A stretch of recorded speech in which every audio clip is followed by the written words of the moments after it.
Yeah.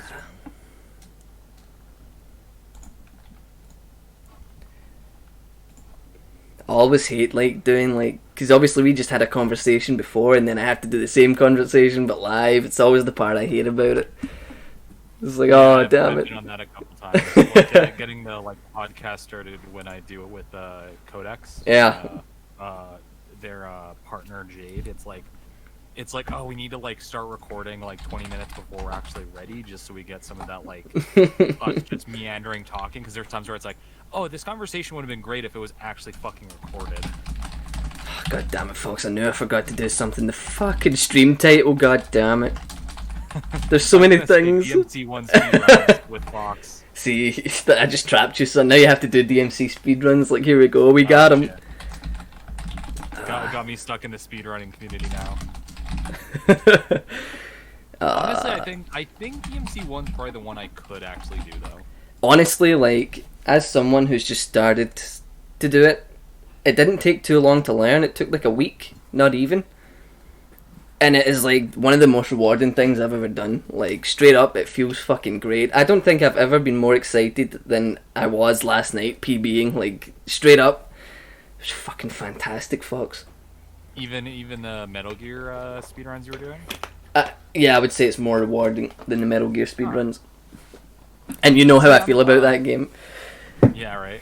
Well, I was gonna say, and this is something we'll probably talk about like later on too. Is like I'm very much like a hop from game to game type person. I don't commit like a lot of time to a single title. Right. If that makes sense. Yeah. And that's why like I've never really been into like, you know, the inertia and reversal. Yeah, stuff. yeah. I think it's cool, and it's really cool for people that want that. But for me personally, I tend to like jump between stuff, so I never get that deep into stuff. Your mic's a bit low. Yeah, I mean, that's fair enough. I think it's a specific type of taste to dedicate yourself to something, and it's like totally makes sense. But if there was going to be a game that you were to speedrun, DMC1 is the boy, because it's not too complex. It's got the right amount of like, not complexity, but the right amount of like cool depth that the game has, with like not being overboard and having to dedicate your entire life to it. Yeah, I get what you mean.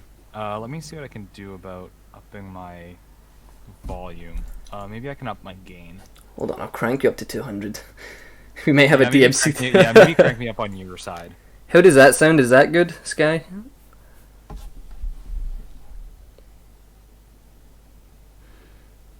Now we wait. Yeah. Oh, you do like a mic check, 1 2. I just 1 2 test. You know, how's that sound, everybody? Hold on, let me see if OBS might be turned down. That could be something.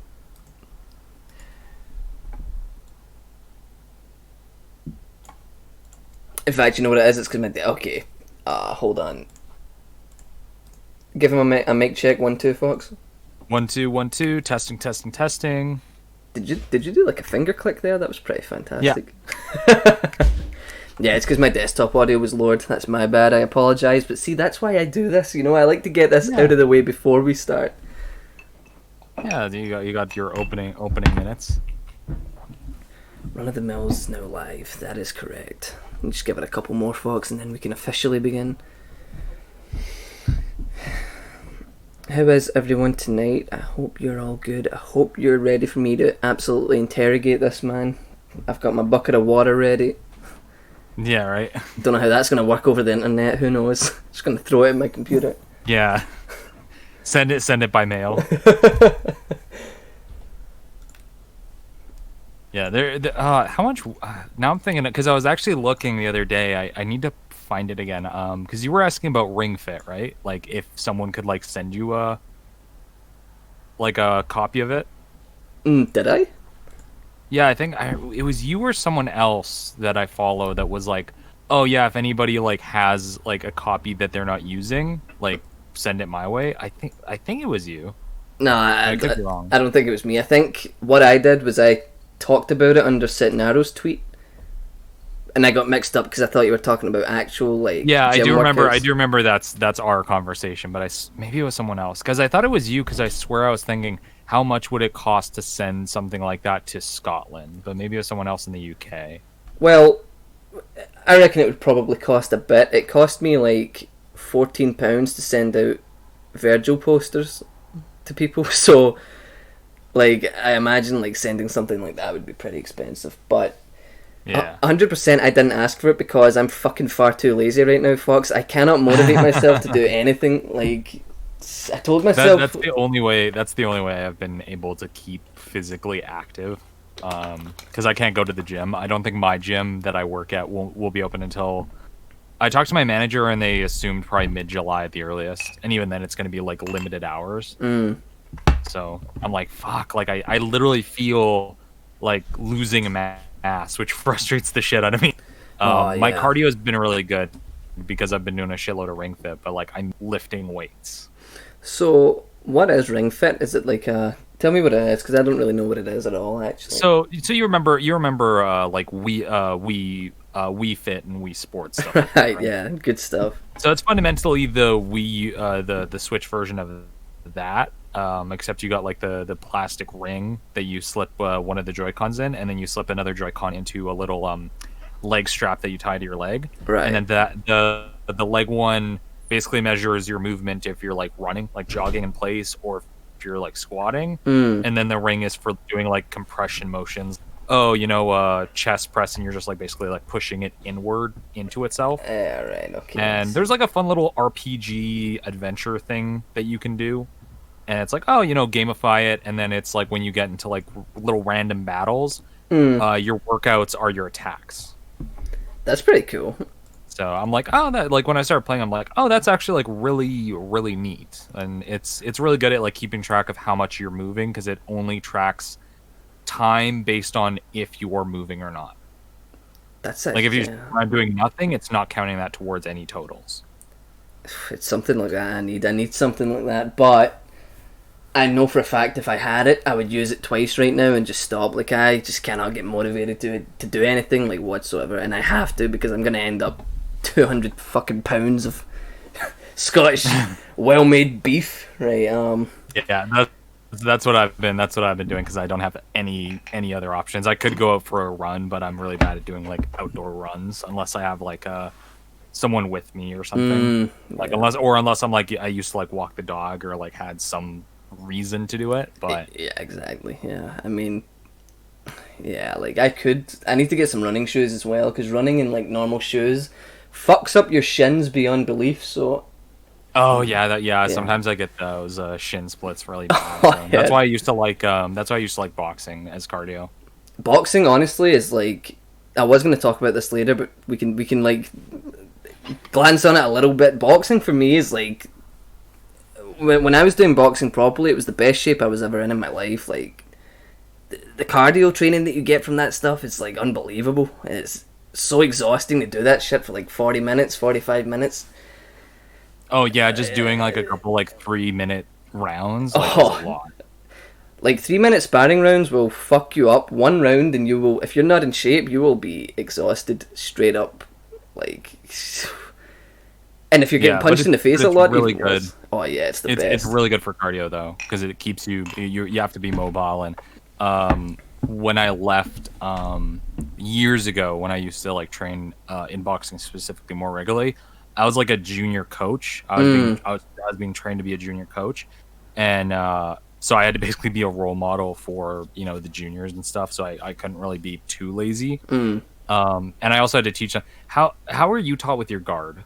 Like what's like your like guard like? Like, so they just tell me to keep your hands up. And every time you punch... what about your elbows? Back. Are your elbows together, basically? They tell me when I'm blocking to tuck my elbows in. But, like, for the most part, they were pretty... They never really talked about the elbows. For the most part, it was like... Just keep your hand... All they would say was keep your hands in front of your face. If you throw a punch, bring your hands back. But I was bad for it because... A lot of my boxing... Yeah, because if you did what you did on the camera from in front of me while I was like a junior coach, I would have punched you right in the solar plexus. Yep. Because the thing is... That's how I was taught, is like, when you're guarding, your elbows... You need to keep... The tough thing for a lot of people is keeping your shoulders loose, but still keeping your guard close in. It almost feels counterproductive when you're first learning it. But yeah, I was taught if our coach would walk around while we were doing like our guard work stuff, if he could like fit his hand through your guard, he would like jab you in the solar plexus. It's a good way to learn. And you like, fucking don't, yeah, you don't forget. I think for me, like a lot of my boxing role models, the reason I got into boxing was like people like Ali and kind of people that utilize footwork and head movement more than you see them guarding and stuff. Yeah. So like I was like, fuck, I want to be like that. So when I would go into boxing, like I would be dancing around the ring like a fucking idiot, keep my hands low and getting fucking punched in the face. You learn pretty quickly that shit. There's a reason why they're professional, but that's the way I always wanted to fight. And obviously, I never saw it as like a profession or anything. It was just a hobby for me. Like I enjoyed it. So the times that it did work felt fucking amazing, and the times that it didn't work was fucking sore. So. Yeah, I had a similar thing because I was more an outboxer. Because I'm not like aggressive, go in, hammer on them. I like to kind of like keep my distance, engage them, and I like to play it more like mind games. Like one of my favorite things to do for people that were a little bit easier to trick, that were very straightforward thinkers, is I would just very much feint like a high hook. To make them try to do like the swerve under. It'd be hard to describe without actual visual representation, but basically to like dodge an incoming hook for people, if you're going for the high hook, is to do like just a small like squat under, and you're moving towards it basically in the direction it's coming at you. So I would do like a really lazy hook high, and as they were coming down towards where my fist is, I would come back down and do like a solid like lower, so they would come right into it. Did you do like an uppercut? That's what I'm expecting. You would feint the high hook and hit them with the uppercut. Is that what you're talking about? No, feint with the high and then actually commit to a low. Wow. Yeah, and I actually got a couple of people off their feet with that one just because they weren't expecting it. Fuck, that's the kind of boxer that eventually you just don't want to throw anything out because you're just too afraid of what's going to come back at you. Like someone that's as tricky as that, you end up, it's like a mental thing. You end up fucking like bottling up and not wanting to commit to anything. Honestly, I find the best way to fight against boxers like that is just to fucking like be as aggressive as possible. That's the thing, is I wouldn't do as well with someone that's just like go in and bury themselves. Like if they're just burying them into your chest and you don't get that like distance. Just a slugfest, yeah. See, yeah, exactly. Yeah, slugfests were not my forte, so that's why I always trying to kind of keep like some level of like distance. Yeah. I mean, I always actually I could always do well. I was a bit clumsy in slugfest. I could always do well because I had like a really good chin. Like I would box against heavyweights. Like at the club I was at, probably shouldn't have. Like in hindsight, like 100% shouldn't have. But I would box with them, and like I'd never ever get put down with a punch. The only time I've been put down in boxing would have been body shots, because body shots are 100 times more fucking painful than face shots, head shots. Honestly, like. Well, it's harder to mitigate damage from body shots because I was taught how, like, if you know a face shot is coming, to lean into it. Yeah. Because that's something I had to teach my juniors, is like, don't be afraid of like a punch coming at you. Actually, it's worse unless you know you can like avoid it by pulling back. Don't pull back. You almost want to go forward into it. Yeah. Like, because you can block out most of the damage if their arm isn't fully extended. Yeah, if they get the chance to fully extend your arm, then you are up shit street. And if you get caught in the kidney or like the sides, it's a mountain. And that's the thing, up. you can't do anything about that if it's not with your guard. Like you can't really like move into a body shot. Yeah, I think I got lucky as well. Like there was never ever any instance where I got caught by a punch that I didn't see coming. Like 100%, if like that had happened, it would have knocked me down, knocked me out. There's like no way like 99% of people can stop themselves. You don't see a punch coming, like even 100th of a second before it lands, your body still has time to prepare for it. But if you don't see it at all, then you're getting knocked in your ass.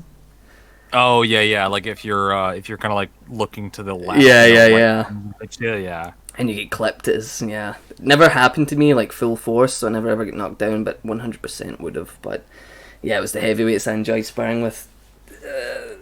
Quite a few headaches afterwards, and probably part of the reason why I might slur when I speak, but fuck it. Sorry, like you can't walk in a straight line anymore. People think I'm just constantly drunk. Anywho, I was going to talk about that later, but fuck it, I guess we're talking about it now. Do you actually watch boxing? Are you like a boxing fan, or was it just like participating? More just the sport. More like if it's on, like if I'm at like oh yeah, friends we're having drinks at like a bar or something, and it's on, I'll watch it, but I'm not like, oh man, like fucking Floyd Mayweather is fighting. I'm gonna pay for the pay-per-view. It's like I might like look up clips online later. But yeah, I'm always that type of person that would much prefer being in the sport rather than actually watching it. Yeah, 100%. And like a lot of people. What about you? I'm a big fan of the sport. Like I keep up mostly heavyweights. I keep up with. I don't find like lower weights too exciting. Like I like the sort of like knowing that the fight can end at any time, and when you go down to the lower weights, you don't really see that as much. So you see a lot more what's it called, by decisions. Yeah, exactly. And it's like it's really cool to watch on a technical level, but it's not as like, oh my god, like holy shit, the look at that hit they did. Even then, like generally you're right. I think the only exception is people like Tyson Fury that are very technical. At heavyweight really brings a new level of excitement to it, because obviously people love huge punchers at heavyweight, but like that level of technicality at heavyweight is something I enjoy watching too, which is why I'm a huge fan of Ali. Oh yeah, Mike Tyson is kind of like underappreciated by like non-boxing fans, because they think, oh, he's like a really big guy and he just punches hard, and it's like, no, he was fast. Like he was a fairly technical fighter. Right. He also was a fucking hit like a fucking brick shit house. I mean, yeah, it's not like he was the biggest puncher in heavyweight history. Like, there's definitely names above him, but it was the head movement, the footwork, in combination with the power he had was fucking devastating. Like, it was absolutely devastating. Mike Tyson, for me, though, it's like, he's a little bittersweet, because you never really got to see him fight any all-time greats when he was in his prime. Larry Holmes, you didn't really have like a rival when it was like, oh my god, it'd be like fantastic to see Mike Tyson fight this person. It was a bunch of people either out of their prime or just starting. And then you had him fight Evander Holyfield, and he was definitely like not the same Tyson he was in the 80s by the time he fought him. And then it's just Mike Tyson, like for me, is like the biggest what if ever for boxing, because 100% in his prime, I think. What if he could have fought what a dream match could kind of be? Yeah, the only people I see beating Tyson would be Muhammad Ali and George Foreman. I think George Foreman would have been a nightmare matchup for him, just because George. Oh yeah, George Foreman would have been a really interesting matchup to see those two knock gloves. Yeah, it would have been devastating. Fuck being the referee in that match. Jesus Christ. What about MMA? Any interest in that, or not so much? Kind of the same thing. If it's on while I'm like out for drinks or something, or if like a friend has it on the side, which isn't very often. I only have like a couple like MMA friends. I'll like kind of like take a glance and watch it, but it's more something either I'd like to do it myself and enjoy it, or I'll watch like martial arts movie. Right, okay. Yeah. The thing I've always said is, and I'm like I'm not like a heavy watcher of it, but I'm more of like a wrestling fan. I've always wanted more of a wrestling gimmick to MMA. What, like wrestling as in? Like wrestling, like WWE. Right. Like I've always been that asshole where I was like, I want more fucking gimmicks and shit. I want like, super drama. Not just like fucking, what's his name? Fucking Irish guy. My name's slipping. Asshole Irish MMA fighter. McGregor, yeah. It's like, and I don't want just like McGregor being a fucking giant asshole. Like I want someone that's like an actual really good heel. I want that type of stuff. Like it never would happen in a million years, but I would be really entertained with something like that. So something really gimmicky, which is hilarious to watch, but also it like works. Yeah. Like because wrestling is still really impressive to watch. Like some of the fucking moves they do, it's like holy fuck. Like these are really talented people. Oh, 100%. Like, people like to say, like, it's fake and that. It's not fake so much as it is scripted. Like, you can't really scripted. fake. We know where it's gonna go at the Yeah. end of the day, but it's still like, oh, they have to be even more careful because they can't commit to certain moves entirely, or Right. else they'll like fucking hurt the other person, which I think even shows more restraint. Like, can you imagine, like, an Undertaker, like, tombstoning someone, like, fully committed? You would break the fucking neck. Like, you have to be super Oh yeah, careful. like I think Goldberg almost I think it was Goldberg almost like fucking broke Undertaker's neck during a fight. Because it's like you have to fucking lift the Undertaker, which is fucking how heavy is he? I think it's like 300 pounds or some crazy shit like Yeah. that. Yeah. Because he's like, and he's also really tall. Like that's the other thing that would make it really tough to lift. I feel like wrestling, like, you loved it as you were younger.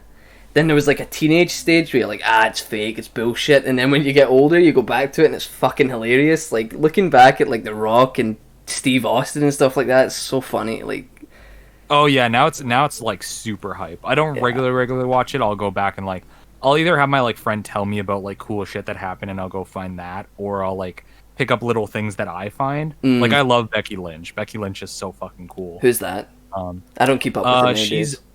She's the Irish woman wrestler who a lot of people have like hyped up. She's the one that's called the Man, because she's like basically the modern Steve Austin. Becky Lynch. Where she's kind of an anti-hero in a way, but people love her about it, like love that about her. And she had a really good like little dialogue with I think it was The Edge, where she was really playing up this like anti-hero, like fuck everybody, like I'm the best sort of attitude.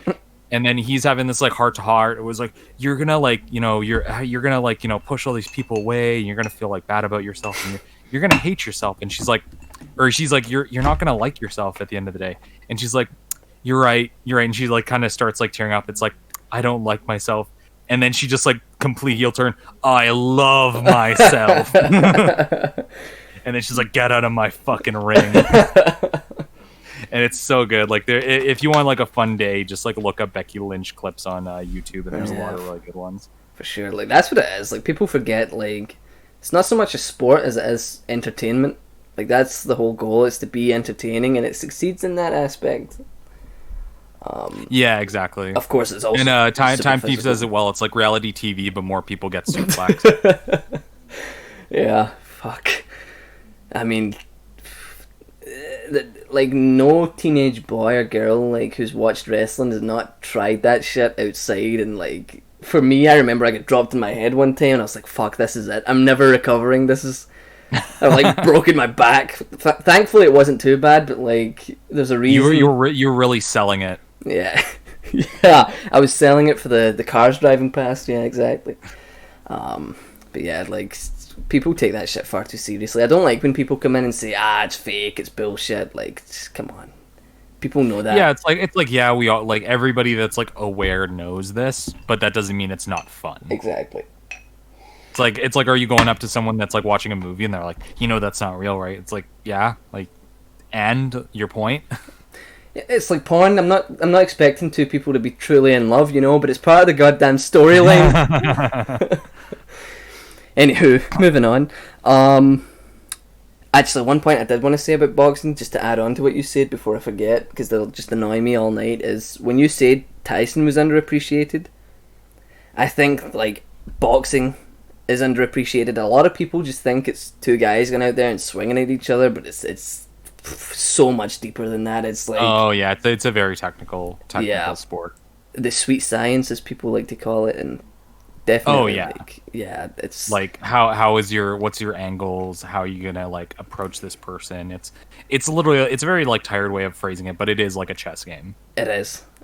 Because it's like, oh, like, you can like put yourself in the corner and take advantage of that if you know how to work that. Rope-a-dope.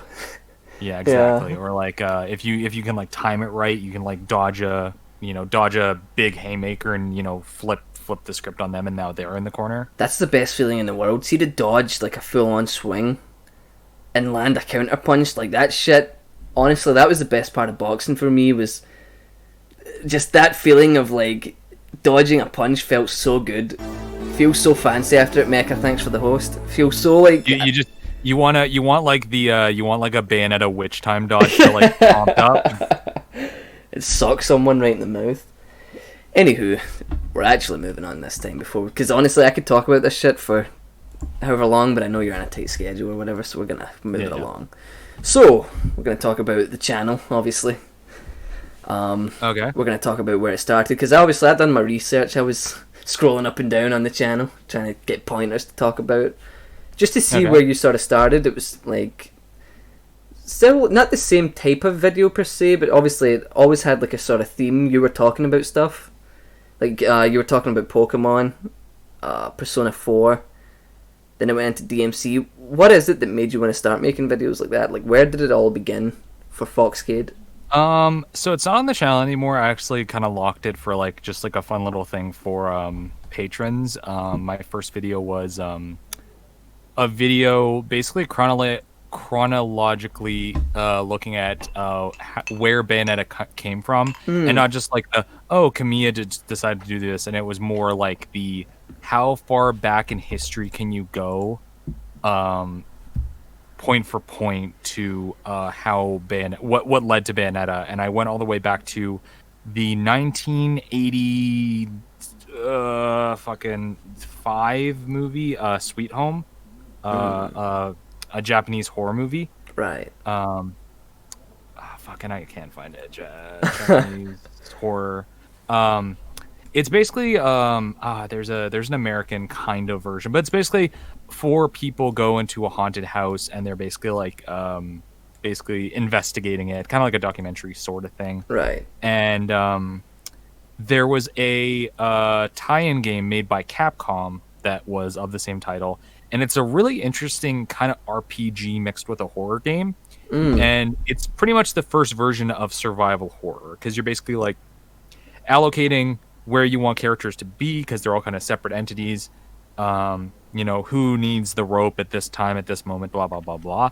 And then years later down the line, Capcom was actually going to remake it, and then they turned it into Resident Evil. And, you know, go a little bit further, Resident Evil 4 made Devil May Cry, and then Devil May Cry made Bayonetta. So I was like, oh, that'd be kind of like a cool video to, like, you know, tether these things together, because there is, like, a direct lineage of sure. like a butterfly effect. So I was like, oh, that'd be like a cool video type thing to do.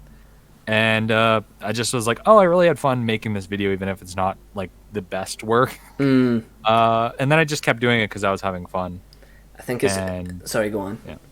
Oh, no, you can just go ahead. Just to briefly say, I hate that there's a delay, because I always, like, feel like I interrupt people when I do that, when it's not. There's just a delay in there, and, like, I think you've stopped talking, and then you'll say something again, but because it's delayed, it's like, shit. So, yeah, I deal with the same exact thing. I totally understand. So apologies if that happens. You know I'm not trying to interrupt you, but Yeah. That is super interesting, because I would have said my first instinct would have been like, okay, DMC1, obviously. But Kamiya has like a big thing where he loves arcade games, so you could go back like years and years before that. So that's interesting that it came to like a movie. That's pretty crazy. Oh yeah, you could. Yeah, I could have like done like a separate branch where it's like, oh, you know, look at what's the fucking Ninja Warriors, I think is what it was called, which was like a big influence for Kamiya when he first made Devil May Cry. And yeah, like there's like I could have made like a branch, a family of that whole thing. So that was sort of the reason why you made the channel. You just wanted to talk about things like that, or was there like, did you see someone? I made a video talking about video games on a friend's channel. That was like an entirely separate thing, and you know, I enjoyed it, but I was like, I'll do this on my channel just so we don't like kind of it doesn't create like a weird thing on like this channel, if that makes sense. Yeah. So then I just started doing my own thing, and it's funny because like the channel that I was originally helping out with, or my friend's channel, it's gone through like multiple reinventions of itself. So like yeah, my stuff never would have been like it would have been too different from what I currently do. So yeah, I mean, definitely a good decision there. I mean, yeah, definitely. And I still help with their channel, and I still do like we do now. It's like more short films that they do. So who is it? The channel's called Dirty Sloth. It's on my So they make like we do little short films on that, and I'll come in and I'll help like do grip work and stuff like that. Ah, right, yeah, sweet. That's pretty cool. Was there anyone that you sort of took influence from back when you started? Like, was there anyone in particular? There's like a lot of people that like I credit as like being a direct influence, or like even maybe like unintentional, but they just kind of had an influence on my style. Like, it was more later, but like, Eye Patch Wolf was kind of a influence on like, I really liked his style of video, and they were kind of an influence. I really like Super Bunny Hop. He's well educated on his topics, and that's what I try to be, is like as informed on what I'm talking about as I possibly can. Yeah. I have slip ups here and there, but I think like current content wise, like I very rarely get like complaints of like, oh, you have no fucking idea what you're talking about. At best someone has a thought that my opinion's wrong, but very rarely am I told that like I got information that I researched wrong, which is not unintentional. Oh yeah, 100%. I hate when I watch a video and someone's like, why did they do this? This is dumb. And it's like, did you research it? Did you even like attempt to maybe see what the creators were intending? Like you can dislike the decision, but like a lot of the time you can literally find out why a creator designed a thing in the way they did, and then you go, oh, okay, that makes sense, or I don't like that, but like it gives you a better informed opinion. Yeah, for sure. So that's the kind of I think like bad influences were just as much of an influence of like, oh, I hate seeing this type of stuff in content, I'm gonna try not to do this. And I think like as you say that, like there's so much of that. I know you're not strictly like adhered to DMC, you cover a wide variety of games, but a lot of your stuff is DMC based and action game based. Yeah. You see a lot of people who clickbait that kind of stuff and like put almost zero effort into making these type of videos. And it's just a goddamn shame that it gets, because they get so much attention. Like that's I know more or less like the people you're kind of side eyeing with that comment. Yeah, but I do definitely agree. It's like a really shitty clickbaity stuff. There's a lot of things that I see and it bugs me. And it's the thing is like I didn't really like sit down and like study this stuff. I just kind of like picked it up and I just kind of practiced and learned. But one thing I think I was pretty decent from the beginning was like at least like a good flow with my editing. Like I say this statement, this sentence, and what I'm saying is correlating to what's being shown on screen, and then I change over to another topic, and then it changes with it. And it seems like such like just a basic, very simple thing, but there's so many people that just don't follow that. And I'm not saying it's like the perfect way to do it, but it's like sometimes I'm watching a video that someone's like sent me because they're like, oh hey, like I really like your stuff, can you give me like some pointers? And I'll watch and I'll be like, well, you're talking about the bosses in this game now, but you're showing like a character walking around doing like nothing. Why? Like what? Like you're talking about bosses right now, why aren't you showing a boss fight? And it's really simple stuff like that I'm just like, maybe it isn't something like, I don't want to say like it's not something everybody can do, because I think with enough practice you can do it, but I think some people pick up on certain aspects better than others. Like I think some people are really good writers inherently. I had to really practice, and even then I'm not great at the writing aspect. It takes me a long time, but I think I picked up editing flow pretty quickly. Yeah. It's like, just as you say that, it's like super important to have some kind of relevant visual feedback there, because like you say, like if you're talking about something and something completely unrelated is on screen, like chances are that's not going to work out for you. And it's crazy how much like it's gonna cause your viewer to tune out, because they're like, well, why am I watching this?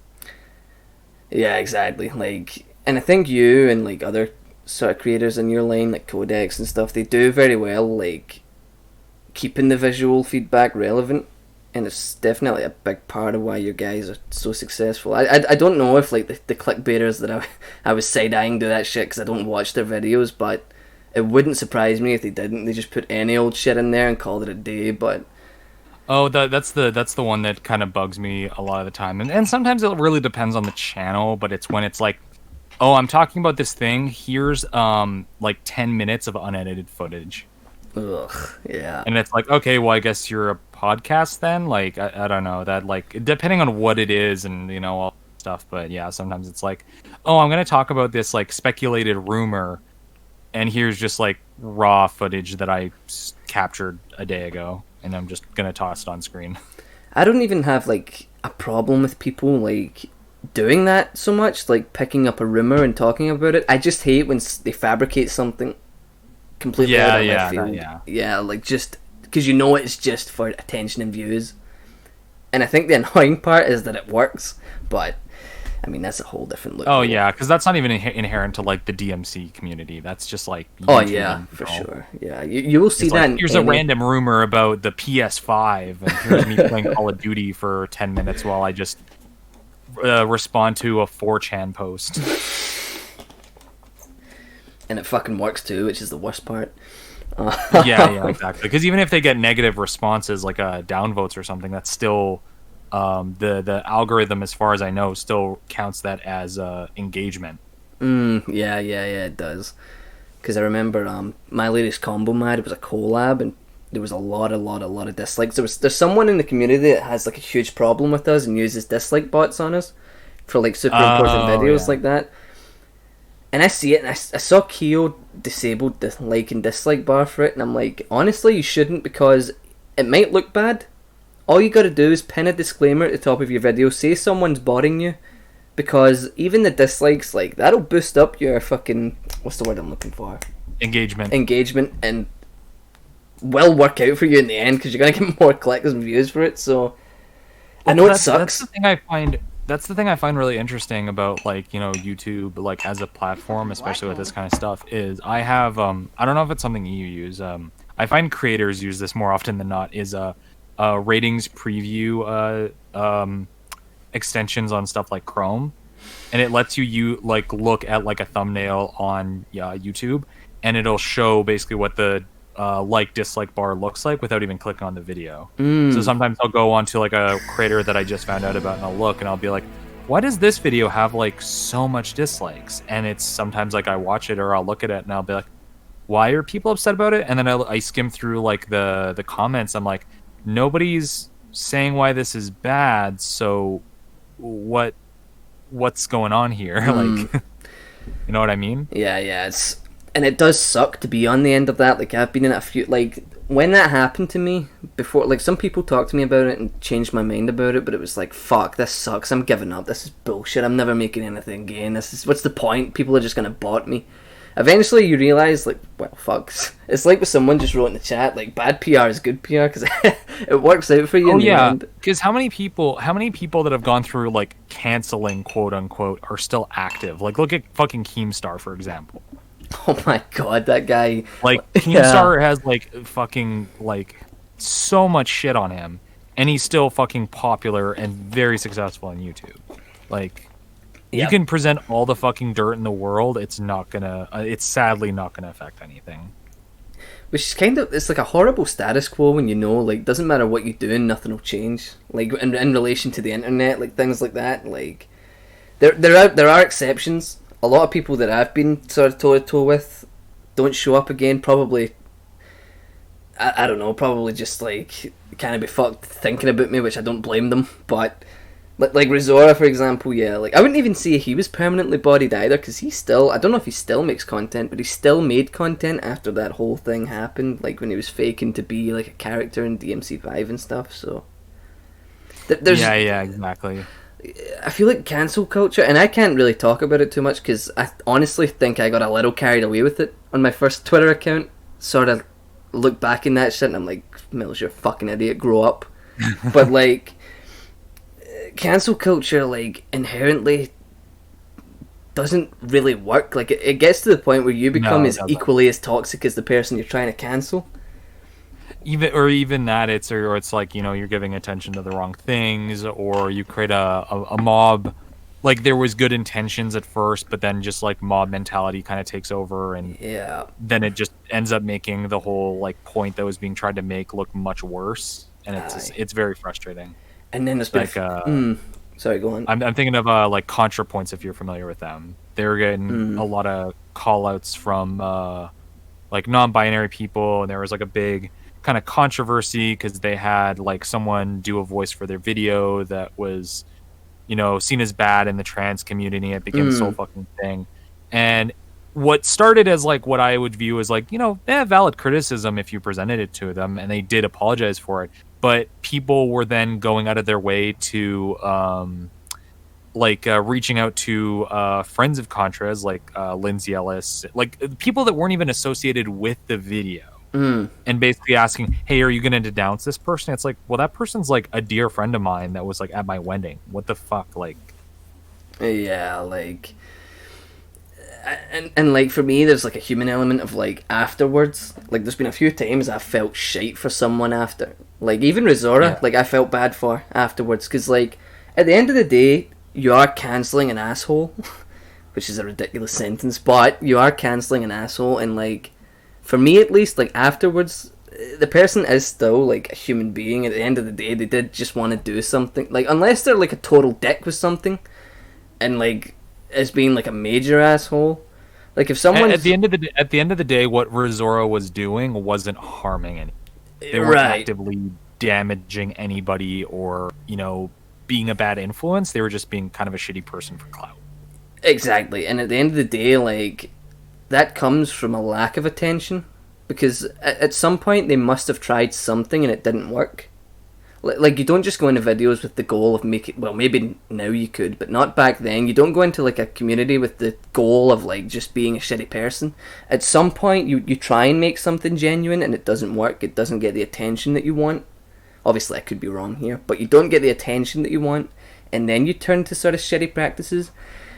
And afterwards, it kind of makes you feel bad, because you're like, well, this guy fucking like feels terrible now, and all they kind of wanted was, obviously the way they were doing it was wrong, but they obviously just wanted some sort of a name for themselves in the community. They wanted some form of acknowledgement within a community. Yeah, exactly, and like that didn't happen, and now they feel terrible. It's like, one part of me is like, yeah, fuck you, you deserved it, and the other part's like, fuck, I feel a bit bad for them, but I guess like that's just human nature. Feel bad that they felt they had to resort to that to even get a name for themselves, and now they don't. They have their name's kind of dirt in the community. It's I don't want to make it sound like I'm some sort of fucking idiot, but like it's yeah. Like, after a couple fights that I've been in, I felt bad for the person afterwards. Like, well, yeah, because I do remember there was that time frame on your first Twitter account where you were coming at people pretty hard, and I think a couple of times I was like, yo, Millz, like Seth what's his name, Jonah Hill doing the like I don't know what's his man, like and I think, I mean, to be honest, like, I'm still grateful that all happened, because it did help me grow as a person. Like, nobody can be perfect, and like 100% looking back, there was so many times I took it too far. Even now, if I get a little angry, it can happen, but it doesn't happen to that extent. But like, yeah, no, on your last like 2 accounts, you've never gotten to that extreme, and like you said, you've already like more or less like apologized or been like, man, that was fucking stupid. Like, yeah. Don't get me wrong, some people deserve it. Like, some people were major assholes to me and like done stuff that I didn't fucking deserve either. I don't have any empathy for them.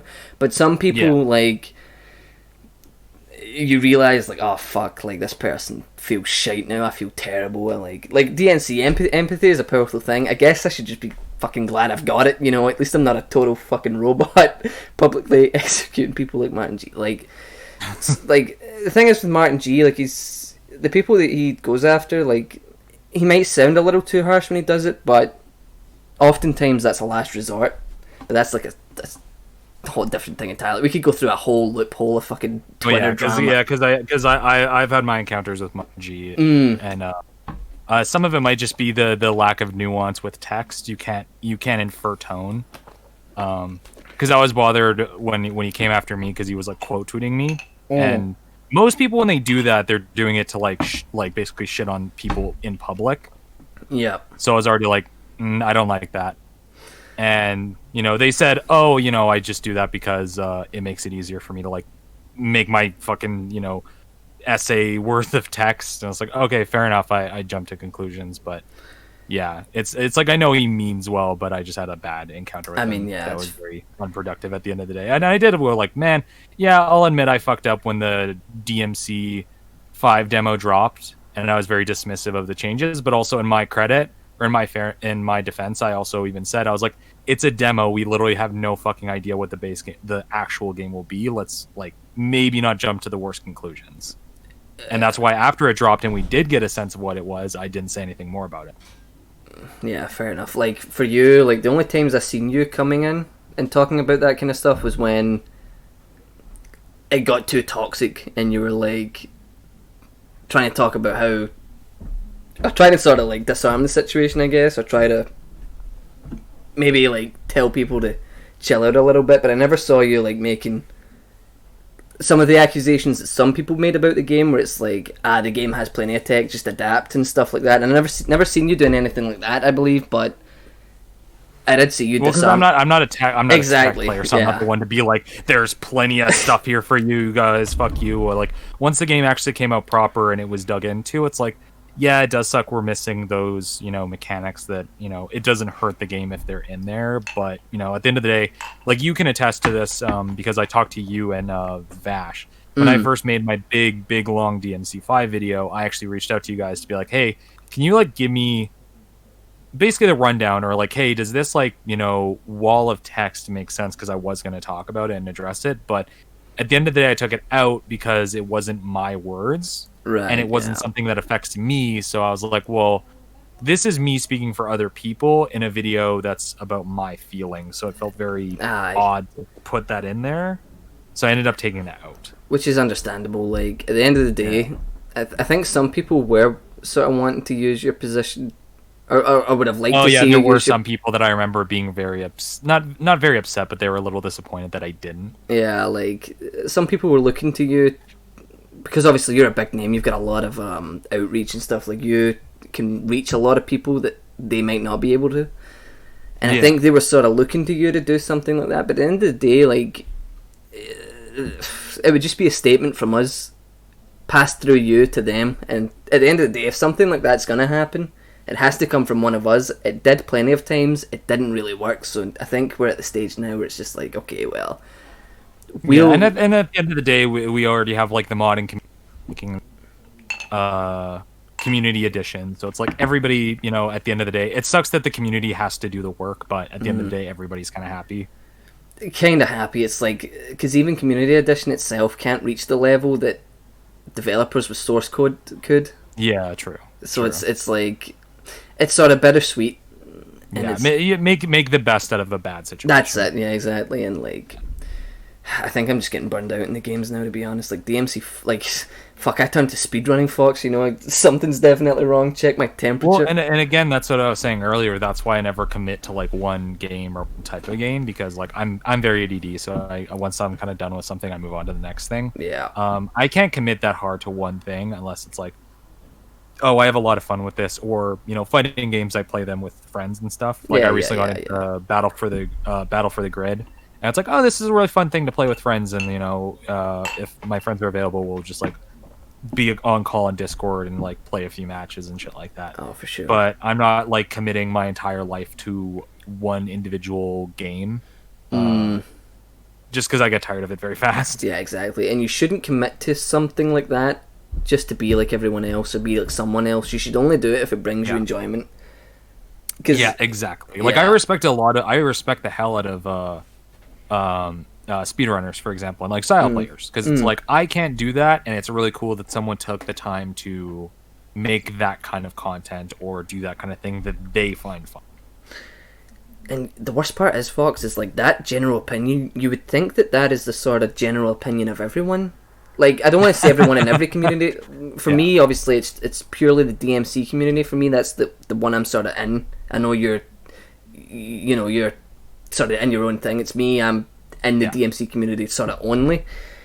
For me, like, and I don't want to, like, because there's been times where I wanted to make videos, like talking about it, and it's like, the DMC community for me is like one of the most sort of harsh and toxic ones that I've ever been in. Purely, that's kind of why I've kind of put an arm's reach away from the DMC community. I want to love it, but there's a lot of times where I'm like, this is such a fucking toxic hellhole. And I feel like that's most communities when you get into it. Like, that's not something unique to Devil May Cry, but it is very frustrating when it's like, I really want to be a part of a cool community that likes this series that I really like, but there's so much just unnecessary toxicity that I'm just like, I don't need this in my life. Yeah, because obviously on one hand you've got us style players. We're not angels, you know. There's times where we've fucking been complete dicks as well. But I like to think that the style players, we're on like a more understandable end because we have genuine problems with the game. We still like the game. We still enjoyed it when it came out, but style players, they look for longevity in the games. Yeah. And we have problems that with the game that definitely hurt the longevity of it. And then you just have like the other side of the fence where it's just like, nah, the game's good, your opinion sucks. Like, inertia and reversals aren't in. Well, I don't give a fuck. So I'm not personally affected, so that's your problem. Yeah, exactly. And there's like a lot of like, I don't know, there's like a lot of ignorance and stuff that's shown by these people, and it's like, I just want to reach out and be like, please understand where we're coming from. Like, we don't hate the games. What we feel isn't hurting your enjoyment of the game. It's not affecting your opinion of the game. So why do you have to treat us like complete pieces of shit? Come on, we're just trying to... Like if these things were implemented, it wouldn't affect your enjoyment. It affects ours, and I do get where you're coming from on that, but yeah, I don't know. It's very weird. I remember during the lead up to 5 and during its release, like I got called out a couple times on Twitter because people think I was like always trying to be holier than thou, and it's like, no, I'm just trying to ask people to be slightly reasonable about things, because like the one that like annoyed me the most, I remember, is because DMC specifically, because of the reboot and journalists' relation to the reboot, there was a lot of just like vitriol towards like journalists in general. And you probably remember when 5 first was coming out, there was that little shitty bingo card someone made. Do you remember that at all? Someone made like a bingo card of like lists of things journalists are going to say to shit on it. Yeah, I remember. Yeah. And I'm sure for some people it was just like a haha funny thing, but to me it just read as very just like vitriolic for no reason. Especially when the game came out, it was like glowing praise. Like everybody had nothing but great things to say about Devil May Cry. And I was just like, yeah, exactly, because you guys are trying to create this like weird boogie out of like an industry that like doesn't really hate you as much as you think they do. And I remember saying this to someone, and they're like, well, they should apologize to us. It's like, apologize about what? Like you want every journalist to apologize for stuff other journalists said, or because they liked a reboot that you didn't? Like it seemed very like asimine for no reason. At the end of the day, it led... Sorry, go on. Yeah. And I was just gonna say the one instance that really like stuck out in my mind was when it came out, how long Devil May Cry 5 was gonna be. It was like, oh, it's gonna be like around 15 hours, blah blah blah. Right. And there was one really shitty opinion piece that was just questioning like, oh, in a post Breath of the Wild world, is 16 hours enough for a game, blah blah blah blah. And everybody treated that like that was how journalists were talking about this game, and they were like, oh yeah, journalists fucking shitting all over Devil May Cry already. And I was like, okay, I'm gonna do some deep digging, and I looked into all the journalists that were reporting on the statement of how long the game was going to be. Every article I could find, I was looking into it, and every single one pointed out this is the longest Devil May Cry game ever since its release. Like, this is going to be a long game for its entries. So I was like, okay, so one person said a shitty statement that was mostly just an opinion. It wasn't even like saying it was bad. It was just more like a, thought of like, hey, is this long enough? I don't know. Like, food for thought. So it's like, and you guys are treating like that represents the entire industry, because you're not looking into it. You're not fact checking. You're just getting instantly angry. Exactly. And that doubles up to the style community, because people take one person's word as everyone's word. Like, yeah, exactly. We have a general outlook, but a lot of us have different opinions on certain things. But they just like to clump us up together as elitists, and that's something else as well. Like, do you know how fucking hard it is to say like what you want to say without sounding like what they would call you as an elitist? Like, I don't know if you saw the post I made like about a month ago, but it was like a guy put up like a comment on Reddit saying like jump cancelling's the best it's ever been. You can cancel everything. Which, oh yeah, I did see that. Yeah. Which I can see where like I would come out as condescending in the way I say things, but it's not meant in that way. It's just meant to be straight to the point. I don't want to fuck around and be best friends, circle time, apples and oranges. I just want to get to the point. And like people say like, or rather that guy said like, I said to him, no, jump cancelling has like more frames on it now for recovery. Like it actually tends to swallow inputs a lot more. I wouldn't say it's the best it's ever been. He just came out and he was like, look, another elitist guard flying piece of shit. And it's like, come on, man. Like I just want to have a conversation about these things, and you're jumping to conclusions, and it's just... That's what's really tough about like Twitter and Reddit in particular, is it does kind of like it's hard to have those conversations. Yep.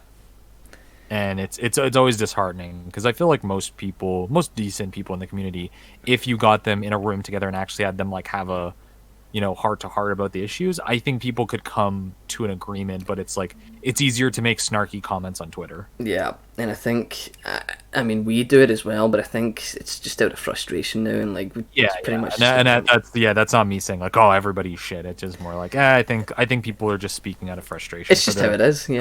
For the style players, it's a frustration that their problems aren't being heard, and then for like the flip side of it, the more casual players just feel like they're being told the game that they enjoyed is shit. So I think it's just like a frustration on both sides that just is due to difficulty communicating.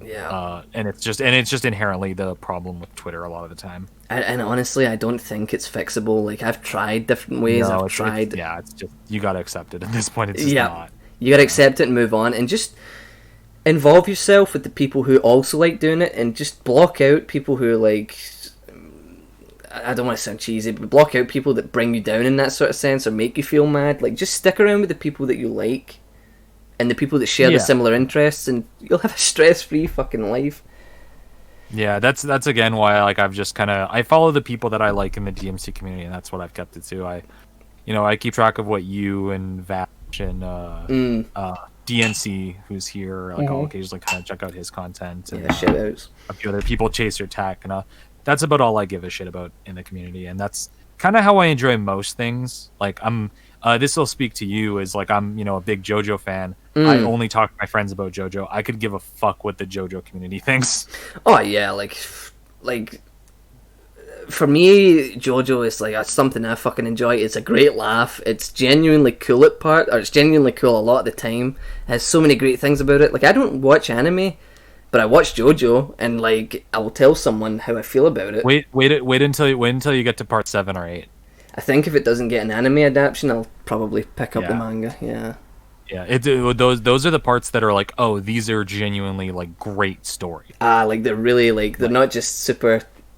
Yeah, it's like they're not good by the standard of JoJo. They're good by the standard of like, writing in general. Yeah.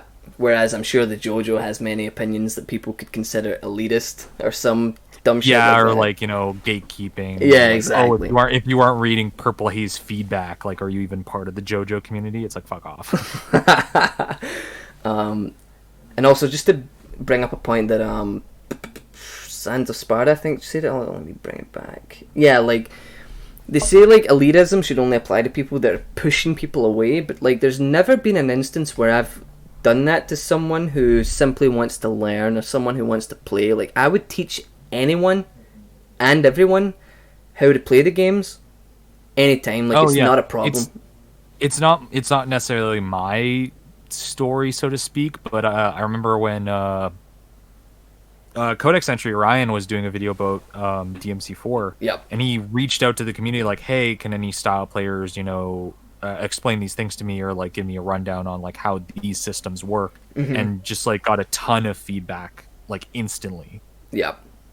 Like there was no gatekeeping or elitism there. It was like he was asking, and we gave him like everything he needed without any problems in a friendly way. And like for some reason we just have this stigma about us where we're like, because I know communities like that exist, but we're like some sort of shelled in gatekeeping elitist fucking community like that, and it's just frustrating because that's not what you are, but people see you that way. Pardon me. Yeah, no, I completely get what you're talking about. And the question is, how do you change that? Like you can't, and that's the frustration. Or the frustrating part of it. It's partially just the image of the community, and it's I don't know if it's related to this, but it kind of is like the response to the reboot in a lot of ways did harm the community, I think, because it did give it a negative perception. Definitely. And it's frustrating because there was always valid criticisms about the reboot. Like, I'll fully agree with that, but there was also just a lot of just like vitriolicness to it, and it just made the community look much worse, whether it's warranted or not. And there still is too. Like, do you remember the style post that we got the Street Raider to put up, where it was like the reboot combo mod? Do you remember that? And like, yeah. And there was so many people in the comments, like, not even appreciating the video whatsoever. They just see reboot and it's like, I hate this piece of shit, garbage. Get this out of my face. Like, you exist in a post DMC5. Doing, like, genuinely cool style combos in this game, and it's like, oh fuck this thing. Why is Capcom even acknowledging this? It's like, why are you like, that's kind of why I made the final point in my in my part 2 of DMC, the point I made where it's like, let's just, fucking 5's coming out, like it's over. There's no reason to hold a grudge still. Exactly. Like, there's literally no reason to. It's such a needless thing to like have that chip on your shoulder. You can still not like it. I'm not gonna say anybody like needs to love it suddenly, of course. But it's like, there's literally, like, if you just don't want to engage with it anymore, just don't. Like, and if you see Capcom posting a video, just go, okay, whatever, and just move on. Yeah, too many people just can't like do the thing where they go, I don't like this, I won't look at it. They have to say their piece. Like, they have to say what they feel, and it just all adds up to this big ball of toxicity. It's just horrible to look at, and it's like, for fuck's sakes, have some decency. Like, how do you think that guy would have felt if he looked at those comments and was like expecting, like, oh my god, my combo might get put on a channel, like, oh, what are people saying about it?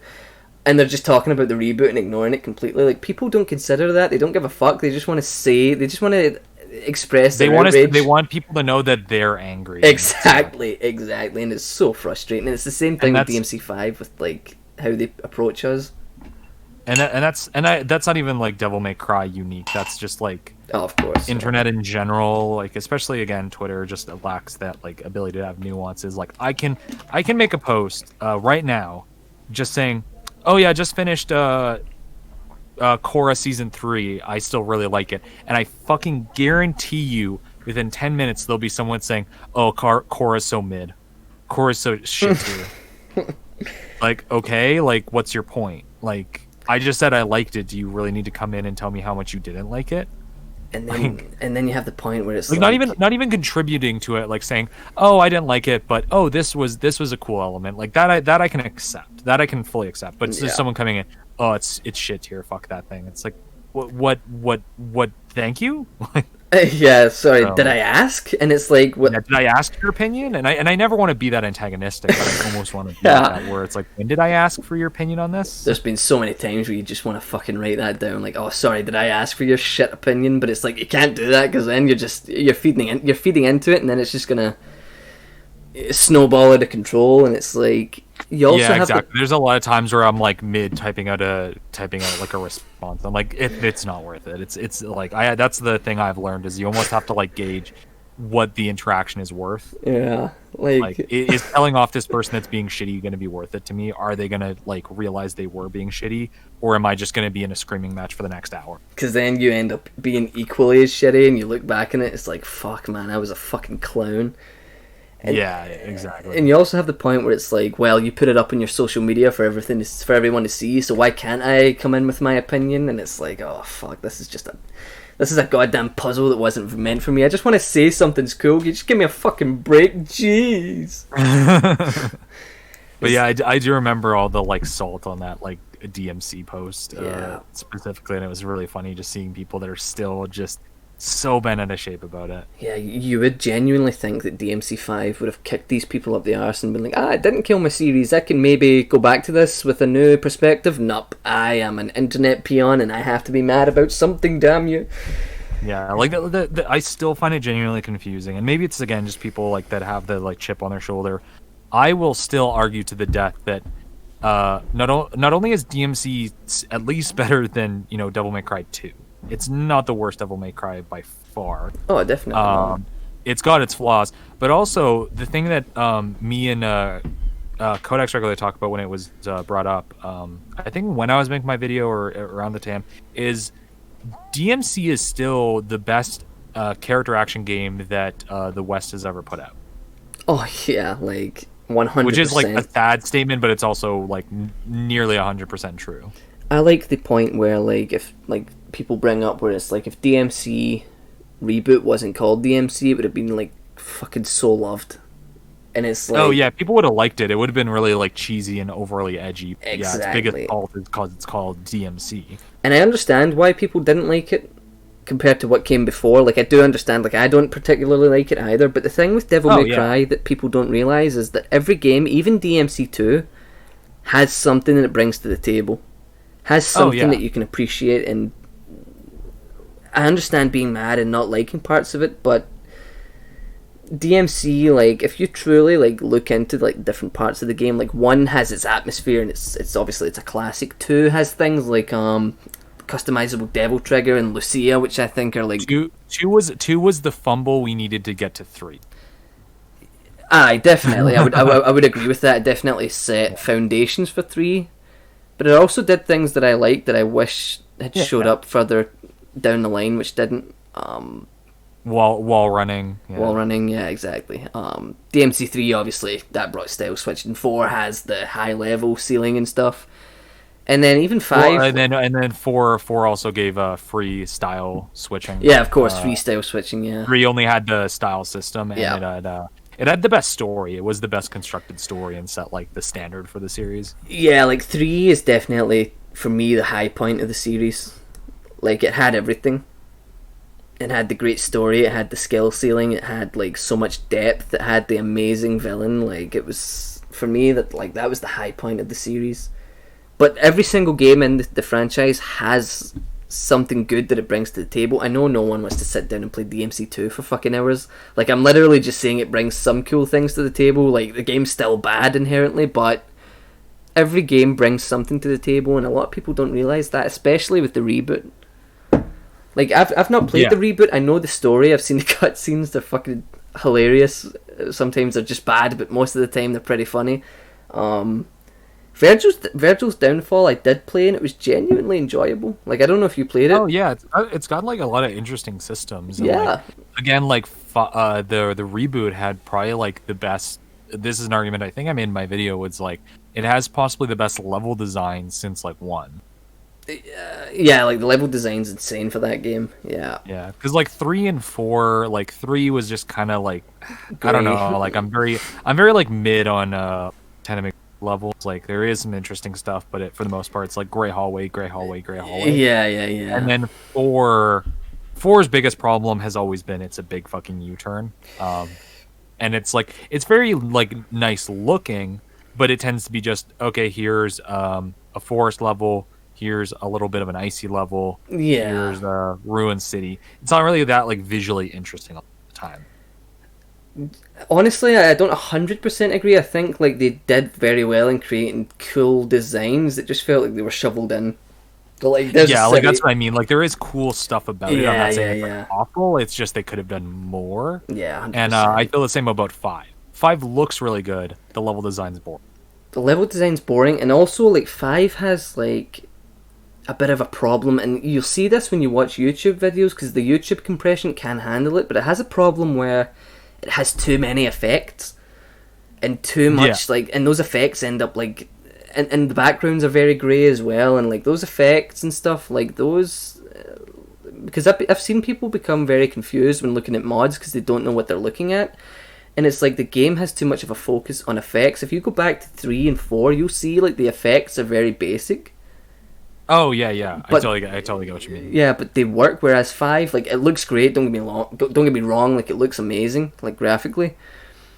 Just like the effects can sometimes be like a little overboard, and that's not even like a criticism. It's just especially like the spark effects. Yeah, exactly, and things like devil triggering and like DSD's effects can be a little what's the word I'm looking for? Like overbearing, I guess. Like, there can be times where you watch a combo and you're like, you can't really see what happened because there's a lot of effects and stuff, and like, I understand why they went for that approach. Like, at a base glance, it looks cool, But sometimes when you're trying to look at stuff or you're trying to see what you're doing, like, it can become a little bit intrusive.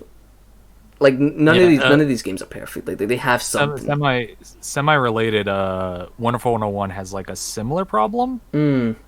In that it's got a fantastic art style. I really like how unique its aesthetic is and its like design approach. But because of the nature of the game where you're fighting one big enemy with like a crowd of small enemies, when you have like 4 unite morphs going on at one given time, if you don't know what you're looking at visually, it just looks like a fucking cluttered mess. Yeah, like for me it does, but obviously I'm not judging the game off of that merit because I know it must have something that looks cool about it, because obviously a lot of people play it and love it. But just for me, it doesn't look like something I would enjoy, and it is pretty hard to keep up with when you've not really played it before. Yeah, it's one of those things you kind of have to like let it click. It doesn't have that instant like, oh fuck yeah, like, you know, Devil May Cry instantly you gotta get what it's going at. 101 you have to kind of play through a few levels to kind of grasp what it's doing. And the problem with the game is also multiple people have had to make like extensive walkthroughs for how the game works. Part of my video on it is going to be just explaining shit the game doesn't explain that I think is cool. And it seems like shit that's like basic, that like these are things people should know, like not even like, oh, here's how you do like reversals, for example. Like, you don't need to know how reversals work in Devil May Cry to appreciate the game. But there's shit in Wonderful where it's like, oh, this is like a core mechanic that isn't really well taught to you. I think, like, and just to quickly say what Valley said, like, a perfect example of 5's visual feedback being too intrusive is the 4 Bloody Palace mod, where, I don't know if you saw that, but it's like, so much cleaner. I have that saved. Yeah, it's so much cleaner to look at, and you can kind of, it's not, because 5's Bloody Palace is a good example of the game itself and its backgrounds and stuff, where it's got too much going on that it actually hurts what you're looking at. It hurts the forefront because the background is too detailed, whereas if you take 4's Bloody Palace, like, there's almost nothing in the background, it's just a skybox, and it looks so much cleaner to look at. I think... Oh, yeah. 100%. Yeah, like, sometimes having too much going on can be harmful for a specific game. I think, like, if you're going for something cool, like, I don't know, like, there's things that definitely benefit from detailed backgrounds, simulators, and first person shooters and stuff, like, you can understand it, but there's some times where games don't really benefit from things being too busy in the background, and I think that's where DMC5 sort of visually takes a bit of a downturn, because otherwise its graphics are amazing, and even the effects are amazing. They're just a little too intrusive. Yeah, I agree with the Dr. Shy Guy. DMC4 sucks. Oh my god. Oh. You want to get me started? I'm going to need more fucking whiskey for this. What else was I going to say? Travel all the way to Ireland to suplex him. Going to end up drinking Guinness with him. God damn it. Guinness is amazing. You ever tried Guinness? It's good shit. Good, but it's always like it's not gonna compete with the stuff you guys have in the UK. Yeah, like, of course. It's a little bit too heavy for me personally, but I do appreciate it. I didn't think I would like it, and like when I go out now, it's all I get. It's fucking Guinness, and it's because I'm part Irish myself, you know. But well, and you also need, correct me if I'm wrong, this is what I was taught. You also need a bartender that knows how to pour it. 100%. 100%, because I went down when I was down in London with DNC, the barmaid, she had no fucking idea what she was doing. She had no idea what she was doing. She was pouring it like a normal pint. There's definitely a technique there. Yeah, because it's much heavier and it's got like the thickness to it. So definitely. Yeah. And like I've drank it out of a can before, and it's heresy. I'll tell you that much. It's not the best. But what was I going to say? I was going to say something else. Yeah, it was your point about the game not explaining the mechanics properly or as well as it could. And for me personally, there's not been a style game I've played where they have successfully done that. They've successfully explained mechanics as properly as they could have. I understand that the devs might not... For me, there is that like kind of nice line in the sand where it is fun to like learn and explore and figure it out yourself. But then I feel like 101 definitely pushes against the line more than any game, where it's like there's literally stuff you don't know that is kind of central to enjoying the game, like knowing that Wonder Hand absorbs all fire damage. Like the first like boss fight you have, is shooting lasers and fire, and you learn very quickly that a sword deflects lasers, but you don't get a good lesson that hand absorbs fire. So when it's shooting fire, your instinct is to run away, when the actual thing you're supposed to be doing is switching the hand to absorb it and then doing more damage. Yeah, like, obviously there's definitely an important distinction there between mechanic and tech. Tech is something you enjoy to explore and learn yourself, but pardon me, I'm gassed up because of that whiskey. Oh god.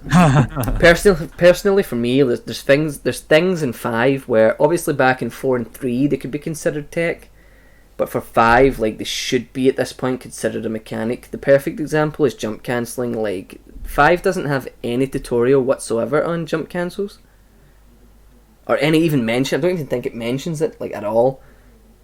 But at that point in the series, I don't think it does. Yeah, at that point in the series, like, they were advertising it before the game came out. It definitely should have, and like DMC, for how complex a game it is, definitely has a problem explaining some things. I get that some things should be left open, and I think, I don't even know if I'm supposed to say this, but I think community editions, like, dabbling in tutorials that explain higher level stuff, which is really cool, but I would like to see devs take, like, that. I understand if they don't even know about some of the things they're making, but they definitely should have some, especially when, like, a game can be patched. Like something you can, like, pull up. Like, Yeah, not exactly. even something that, like, stops you and, like, forces you to do it, but just like, oh, if you want to learn, like, some, like, cool stuff, like, here's a tutorial, or here's, like, a thing. You could even have, like, a fan-made, like Total War Warhammer has a cool system where you can click a button and it takes you to a wiki page about, like, the thing that you're wanting to understand, and you can get more insight on it. Something like that, I think, would work very well for an action game, because, like, you could be confused about something and you could just click a wiki page and it'll take you to a whole bunch of stuff. And obviously it's fan-made, it's got fan input, so you know it's going to come from a good source, because it's going to have good players working with it. Something like that, I think, would go a long way for an action game, but alas. Yeah, it is one of those things that it's like, I wish that was in there, but, you know, as you said, it's something we can only hope for. Yeah, pretty much. It's like every action game has had that problem, and it's mostly coming from Capcom and Platinum specifically. Yeah, definitely. Like when is Dodge Offset? I don't know if Dodge Offset is mentioned in Bayonetta, but Dodge Offset is mentioned in 2. Right. Okay. Which I know they explicitly mentioned it in like a treehouse, like kind of the pseudo direct thing before directs were a standard, back when Bayonetta 2 was coming out, and they're like, oh, and people were like, oh shit, they mentioned it by name, holy shit, like they know what they're talking about. Dodge Offset. Okay, so it's explained in the Bayonetta games, never mentioned once in the Metal Gear Rising game, which also has it. So, I know it's not in MGR. So there's always there's always problems somewhere with not mentioning enough, and it's just a problem with these games. They're too goddamn complex for their own good. They've got too much good stuff about them for their own good. Even the devs don't fucking understand how much of a gold mine they're sitting on sometimes, especially with, like, Devil May Cry, and, like, it's got a crazy amount of and it is one of those things where, like, they don't fully, like, know what you can do to, like, push it to the nth degree until you have, like, thousands of style players fucking around with shit. Which is why I think, like, Japan has got plenty of players that are super stylish. Like, fucking get some of those guys in there and get them in the lab, and I guarantee you could come up with something. Get them stress testing the game before it comes out. Oh yeah, like 100%. Get rid of your new PR guy or your new testers that are getting rid of reversals. God damn it! Nah, I'm only joking. I don't think that was actually what happened either. I think it was just the. That's the other thing I remember when I was like, I was like, I don't know if I trust the sources saying that. Like I'd wanna, I need that fact check before I'd make any statements about how, oh, it's stupid that Capcom listened to testers and because we've talked about it before. It's like, it's not exactly easy to do reversals by accident. No, definitely not. Like, I've never done a reversal by accident, and I've played every game extensively. Exactly. Like, I think, well, the source was Matt Walker. He was the one that said it. So a lot of people are going to trust him on that. Yeah. That don't know the extent of that mechanic itself. Like, people who utilize that mechanic, and people like yourself that are educated on it, know, like, you can't do that shit accidentally 99% of the time. And even if you did it accidentally once, there's no goddamn chance you're doing it again. Like, that's 1 in 1,000 you're going to do that again. So that felt like an answer that was up in the spot, and the real answer was just like it got patched out somehow accidentally, and they didn't really know about it, and they're not going to fix it. Yeah. Oh, and that's the thing I was thinking about, is that I find frustrating about Capcom, because they've had a resurgence since 2017 or so, Resident Evil 7 when that came out. But I think I was saying this to Susie on Twitter, where it's like, because they were talking about RE3 not getting any support after this. I don't know if they're not going to do any more patches or not for sure, but they're definitely not adding more DLC or anything like that. And Capcom's really frustratingly annoying that they don't support their games after launch anymore. Like, they just don't. And the only thing they really support actively is Monster Hunter World. Monster Hunter, yeah. Like, even Street Fighter V gets like a little bit of support, but if you actually talk to FGC people, they're like, "Oh, the support it gets is shit." Like, yeah. They actively are harming their game by like taking out stuff that like improves the net code. And when I was down in Capcom UK talking to people, like that's their attitude. Like, they say, like, we've got you've got the 3 premium franchises. You've got Resident Evil, you've got Monster Hunter, and you've got Street Fighter. I almost said Street Hunter. Street Fighter. And then everything else is lower priority. Especially DMC. Yeah. And, like, DMC lends itself so well to, like, a post-launch support system with DLC drops and stuff. Like, there is so much you could do. Like, I've highlighted some of this stuff. I don't know if you remember the post I made. It was a whole bunch of stuff like they could add to the game. It was like a DLC wish list. Yeah, like adding in new weapons. Exactly.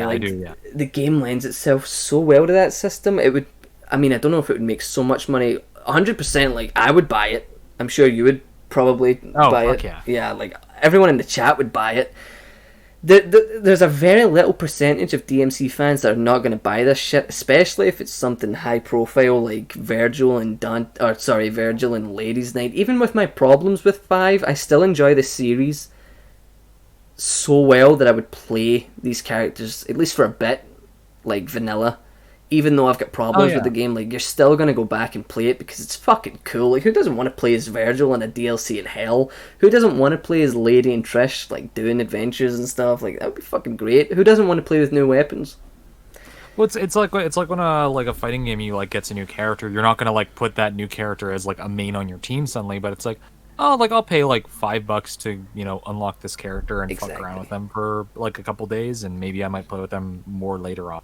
Exactly, and like the example I always go to, I know it's like a different genre that lends itself more to DLCs, but Total War Warhammer 2 for me is a great example of how post-launch support can turn a game from like just good to fucking incredible, to the point where like I buy every DLC as soon as it comes out. Like, I don't even need to play it.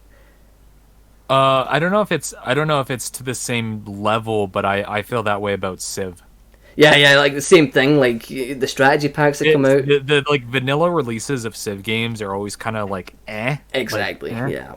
But like, give them a couple like expansion releases, and they're fucking like fantastic. Like vanilla Civ 6, it's good. Like, I liked it. It's good. But holy fuck, does that game like get so much more interesting once you add in the expansion DLCs? Yeah, and it's the same thing, Fox. Like they add in new ways to play the game, new mechanics and stuff. Like, that genre obviously lends itself a little more. There's only so much you can do with DMC, but DMC would still benefit a lot from it, especially 5, because 5, I always bring this up when I talk to like people in chat, where it's like 5 for me put too much of a focus on surface depth. By that I mean weapons, moves, stuff like that, things that serve a purpose, whereas mechanical depth is what lies underneath when you can manipulate the game and stuff, like with inertia and examples like that. But DMC5 put too much of a focus on surface depth, where it's got all these different mechanics and stuff and not much behind it.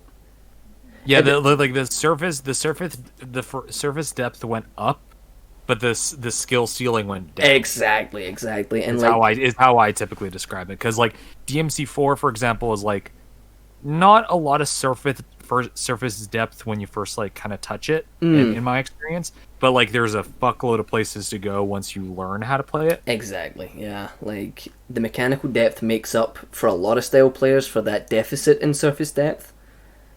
Whereas the where that lends itself more to like a longer lifespan or longevity with players, as you can see, because people still play the game. Whereas DMC5, its focus on surface depth lends itself more to, like, I don't want to say casuals because that's a horrible fucking word, but you know what I mean. It lends itself more to the average person. Yeah, the average player. Yeah, and like the least they could do would be to expand that surface depth by bringing in more stuff, because it's like what DMC5 does best is its surface depth. Like, at least like that's why I personally attach to it more, because like it's more instant gratification. Exactly. Yeah. And I'd say 5 made me appreciate 4 more, because it brought me up to that level. Like 5 was when I actually finally cracked and I rebinded my controls. Yeah.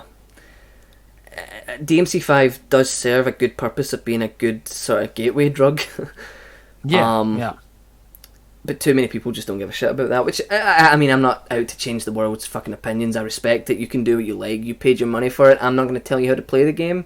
Just don't accuse me of, like, trying to push you away, because I would help you through anything. I would help anyone do anything in any of these games. Just a lot of people don't really care, which is fine. It's understandable, but I don't know. I remember asking you about Metal Gear Rising, and you're like, "Fuck off." Listen, like, Metal Gear Rising's my baby. Get back to me when you're doing dodge offsets. Yeah, no, get back to me when you're doing fucking weapon changing dodge offset stuff. Like, that game has ridiculous gimmicks. It's got like Psy flying, where you can fucking like jump around and fly with the Psy, which I actually need to make a part 2 for that tutorial, because there's a whole bunch of cool little gimmicks I found. The game is all gimmicks.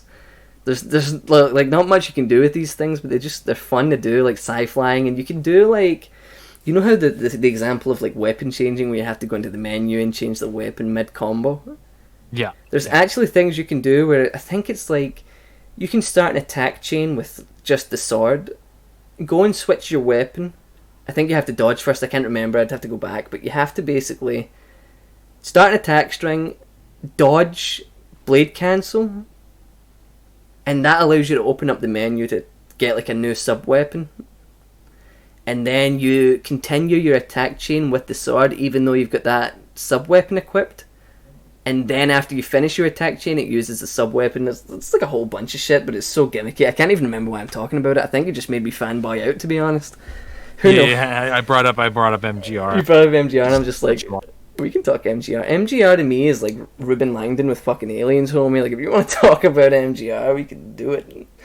But, oh man, Ruben Langdon. I think I had to like I love that guy as Dante, but I just can't keep getting that aliens and like the conspiracy theory stuff on my timeline. I'm just like, nah, man. Yeah, I'm sorry. Like, yeah. It's a bit over the top. Because that's the only stuff he talks about. Like, that's it. Like, he doesn't talk about like any roles he's doing, like, anything like that. It's just about like, what conspiracy is he currently on? Yeah, like, and it's a bit overboard, but yeah, he's a cool guy. He gave me a thumbs up one time when I asked him to advertise. Yeah, like, he's a nice guy. Like, this is not me. So it's just more like, I just don't need that on my feed. Yeah, it's a bit much. I agree. Like, I think I've got him muted. I think I follow him, but I did mute him, which. Yeah, it's not because... that's what I did. I think I muted him. Yeah, which it's not because like, oh fuck Ruben Langdon, like he's a fucking great guy. I don't want to be seeing that all the time. It's a bit much, but. Yeah, seeing about like pandemics and stuff. And all yeah, like 5G's causing coronavirus and stuff. Like, it's a bit crazy. Yeah, like, I don't know if he was pushing that specifically, but I know he's pushing the pandemic thing. And then Guy Seehee, who did Silent Hill 2, was pushing the 5G thing. No, for fuck's sakes. And it's like, I hate telling voice actors not to like I'm never gonna say don't bring up politics, but I'm just like, maybe not that. Yeah, and like UFO stuff, and it's like, even if that stuff does exist, you don't... the fog in Silent Hill is due to 5G. It's a great theory, Mick. We'll have to look into that one. But okay, so getting back to like your stuff about how your channel started and stuff, like, was there? Because obviously, when you go into making that stuff, you're obviously aware of other people who make videos like this, like Super Bunny Hop, for example, you mentioned. What is it that you wanted to do differently compared to those people? Like, what is it you felt you could bring to the table that would differentiate you from people that were also doing that stuff? Besides destroying our ears with very loud intros. True enough. For me, it's always been more just like about a very chill analysis of these things, because when I started, there was still that big prevalence of gamers shouting into a camera about how much they hate this game and oh, this game's awful and it ruined my life, and here's like a comedy bit about how like mentally tortured I am because of my experience with Kirby's Air Ride or some shit like that. And I just was like, I just want to make a thing about how I like the cool things I found out about these games and their history, and how specifically like very auteur theory type stuff about like how like the development influenced the design of these things, and then like, okay, well, with that in mind, how well did they execute these things, and you know, dive into that stuff. And then it just became kind of part of the brand, more or less. Right, yeah. So I know even with DMC Devil May Cry, I was never a big fan of the reboot, but I was like, there's so much like fucking toxicity coming from both, you know, sides of the fans that like I kind of wanted to just take like a more neutral approach. I wasn't unbiased, but just like a slightly more like, okay, let's actually try to kind of separate ourselves from this a little bit. Yeah. Which is, I mean, yeah, I think it's the best way to approach as a content creator. You can't be too like biased towards or against something when you're sort of reviewing or doing retrospectives or stuff like that. So it's understandable. You can't get rid of bias, and I'll never say I'm not. No, of course. In videos, but like I do try to like kind of remove the fanboyism a little bit and go, okay, well, what was this person saying honest? Like removing my frustration that like, what's his name? Tamim saying Dante's not cool. Like removing that I disagree because I think Dante is cool, and it's not even that's the thing that I found weird about it upon second thinking is like Dante isn't exactly cool, but that's the charming thing is he's trying to be cool. Exactly, yeah. And that's the like charm of him, and that's what I like didn't agree with. But I was like, okay, you know, you're being presented a game that you're not hyper familiar with, and you're like, it's a little bit silly. Yeah, I think we could do like something a little bit more like cool and edgy. I can kind of understand where his logic went, and he wasn't trying to shit on people that liked it. It was just, here's how I'm gonna approach this. Like that's how I was like, you know, I'm in his shoes. I try to be a little bit more empathetic toward it. Yeah. Yeah, I mean, at the end of the day, it's almost as if you just missed the point. Like you can't overthink it too much, and don't because a lot of people seem to like go in thinking like Tamim was personally attacking them. I was like, no, I think he just didn't really get what DMC was, especially because he's like fucking where's Ninja Theory in the UK? I think they're in the UK. I think so, yeah. I think down in London. Yeah, and it's like London has a different perspective of what cool is compared to Japan. Exactly. Yeah. Like that's I think a point I made is like I don't think you could really make a Western Dante because like it's inherently rooted in like the way Japanese companies tend to do their stories. Yeah.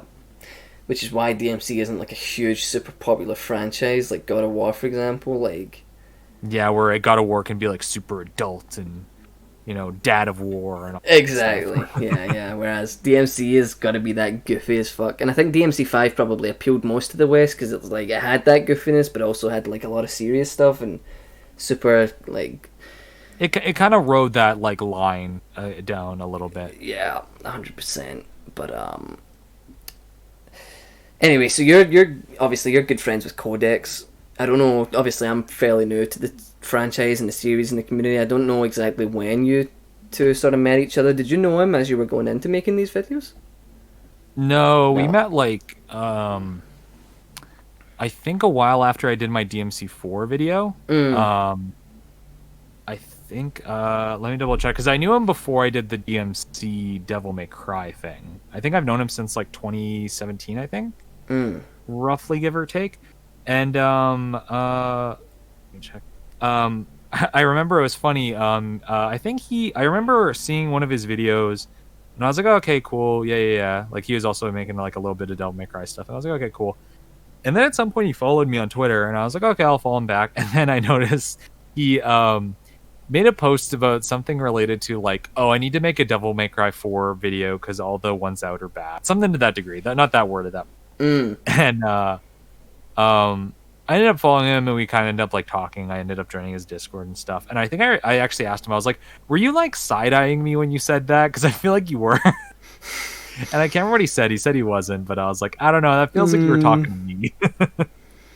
Because like the DMC4 video is definitely my weakest video of that series. If I could remake any of the videos, I would do that.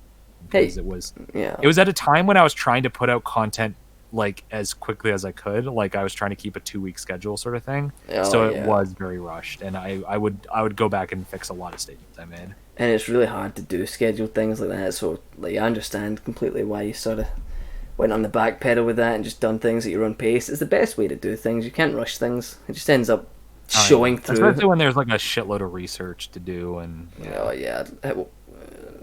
okay, I'm gonna get. And then more or less we just bonded over the fact we like really like DMC, and we were both like always talking about like how people just don't get how good the story of 3 is. I think before that became like a much more common talking point for people. Right. Yeah.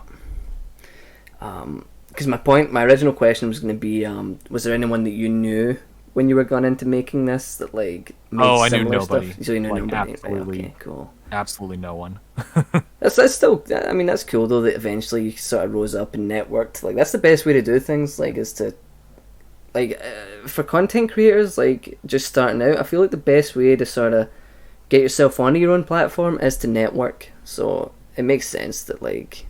That was something you sort of don't like force it on the people. Don't go into streams and stuff and be like, "Hey, dude, what's up?" and try to force it. Just be pals with someone, and if it works out, then it works out. Yeah, exactly. Because I've never interacted with other creators with the idea of like, oh, they're gonna show my stuff, or oh, they're gonna like do this, or like, oh, cool, like a new YouTube friend. Like, exactly. That's literally like the first thing I think about. Like that might sound very like cheesy, but it is very genuine. No. Oh, cool! Just like another creator to like talk about shit about, and then if there's something, and if they're familiar with something that I want to look into, sometimes that's like, oh, cool! Like I have a person to reach out to. Yeah, that's it. That's the difference between content creators that are doing it for love of what they're talking about, and content creators that are doing things for metrics. Content creators that are doing things for metrics won't involve themselves so much in the community. They won't talk to anyone. They'll just be looking to get what they can gain. Whereas genuine content creators that want to do things because they love doing it, I don't want to say like me, because I don't want to say that. Like you, for example, make an effort to involve themselves in the community, even though like you've got like 80,000 subs, like you're a big fucking deal. Like you still make that effort to communicate to people and talk to people, and that's what separates those two types of content creators from me. Yeah, and it's just because I like just being friendly with people, and like, you know, I can't be a part. I have like a fuckload of Discords that I'm on that I'm never actually appearing on. Yeah. But it's still like, you know, if you, for example, like added on your Discord and you're like, hey, you know, we're gonna organize like a charity stream, who wants to be involved? If I have the time, I'd be like, fuck yeah, like I'll be involved in that. That sounds cool. I did one with my friend Dr. Colin PhD on Twitter and Facebook. Like they were just talking about like jokingly just like doing like a streaming what's it called, Beyond Two Souls or something. But it's like streaming a David Cage game and getting drunk while at it. And I was like, that sounds like it could be fun. Let's do that. Like I'm down if you'll have me. Yeah. It's like I just kind of invited myself, and then when we were planning it, I just was like, hey, let's make this into a charity stream, because then it's like we're doing something at least sort of positive. Yeah. And that's all I just really thought about. And then I was like, oh cool, like because I know Colin through myself, and then I also know him because they're roommates with Super Butterbuns, who I also know. So I was like, hey, bring Tyler in, because that would just be fun to have her on. I wasn't even thinking, oh, she's a big, you know, personality that's going to draw a lot of attention. It's like I just was like, oh, it'd just be cool to have drinks with Tyler while we shit on. While we say about it, shit on a David Cage game. Yeah, exactly. You need to look at it as people first. friends first. Yeah, exactly. And not. And I'm always worried that people think I'm angling that, and I'm like always like I was trying to be like I'm not doing that because of this. I just want to be friends with people. There's so many times where I've been like, fuck, man, people are going to see this as me being like a clout hunter. Like, even the first sort of charity stream that we did and the charity streams afterwards, like, I hate the thought. I don't even know if anyone thinks that about me, but it's almost like me thinking about it myself. It's like, fuck, what if people think I'm just doing this for clout? Like, and I actually don't give a shit. Eventually, you have to get to the point where it's like, well, I don't give a fuck what anyone else thinks. I'm just going to do my thing. And yeah, you know deep down what actual intentions are. exactly. Because sometimes people just jump to the shittiest conclusions. I remember, I think this was on the old DMC Discord back in the day. Is when we did when me, you, and Radio were interviewing Dan Southworth. Mm-hmm. And I remember there were people on the Discord that were really mad because they thought I was asking just a bunch of my own questions to Dan when I was supposed to be like asking questions from the chat. I remember, yeah. And I was like, I'm not going to respond to this because it's just not worth my time to like even give them attention. But the thing is, I was asking questions off the Reddit because the chat was just giving me meme questions. Exactly, yeah. And it was meme questions that we'd already asked, and I was like, none of these are good. And I wasn't going to publicly just say like, oh, chat, fuck you, give me some good questions. I just was like, well, until you guys show me a good question, I'm not, asking those. But some people thought I was just, I was just like hogging the time with Dan, and I was like, no, I asked my one question, and that was it. Yeah, people don't realise why I brought you in is because I knew you would fucking get right straight to the point, and I knew you would present it well, and I knew you would ignore, like, even I had the problem of not ignoring some of the memes back then. I was just a little lad, you can forget that. Yeah, and there was like some that were funny, like, we got him to do the dumb thick thing. And, yeah. But I was like, I'm not going to keep asking exactly, stuff, because like, as a, that just gets like tiring after a certain point for them. Like, I brought you in and took a back seat because I knew you would handle it well. And that's and you were trying to play like the game itself. That's true. That as well. Like, I can't multitask. I'm a terrible multitasker. So it would have just been like silence for 10 minutes and go like, so Dan, how did you fucking become virtual? And it's like, yeah, you're like, yeah, there's like a yeah. It's like, oh, I can finally talk now. And yeah, Dan's like actually disconnected like 6 minutes ago. He's gone. I was actually really happy with how that one came out because he actually seemed to be enjoying himself. That's why he stuck around so long. Oh yeah, that's crazy. Like, because I remember him being like, "Oh, I got that thing to go, but I can do like a few more questions." Exactly. Like he was genuinely... he was like, "Oh, I want to stick around and like talk a little bit more." I was like, "Oh, cool." Like I thought it was gonna be like, "Oh yeah, time's up. Yeah, see you guys later. Peace." It really spoke to the character of Dan that I didn't realize was how like fucking friendly and. It's not the same thing with you, is like so into the community and stuff that he was having so much fun that he did stick around. And like that whole fucking like thing was so cool, man. Do you remember sitting waiting in the Discord just waiting for him to connect? I was nervous as fuck, homie. I was fucking I was like, oh god. Yeah, I find I don't rarely get nervous talking to people like celebrities. There's very few people that I like get very like flustered. Like more or less, I'm just more like, oh, I hope I make a good first impression, but I'm not like, like. Usually, it's more I think after the fact, and I was like, oh, I hope I didn't come off weird in that instance. That's exactly it. I get nervous because I'm like, oh fuck, what if I make a complete tit out of myself and like I just get memed? I think about that after the fact though. Oh fuck, that's probably the best way to do it. I don't think about that during. I think about that after. But yeah, like there's maybe now I would have been more confident talking to Dan because the experience of doing these podcasts, like. At the end of the day, the podcast is just a hobby and it's good for developing skills. Like, even going on the phone and talking to people, like, I found I became so much better at it than I was beforehand. Like, I think now... Oh, same. Maybe same. I would be a lot more confident talking to Dan myself without bringing in other people, but, like... Not only that, but I didn't want him to trip over the accent as well. Like, I know, like, I don't have the easiest to understand accent. I didn't want, like, this thing where it's like, huh, what'd you say, huh, what? Punk? Scum? This garbled gibberish. Yeah. I ended up having to talk in an American accent like a douche. But, yeah, no, that was great. Who other people have you, like, had any, like, extended interactions with? Mike Tyson.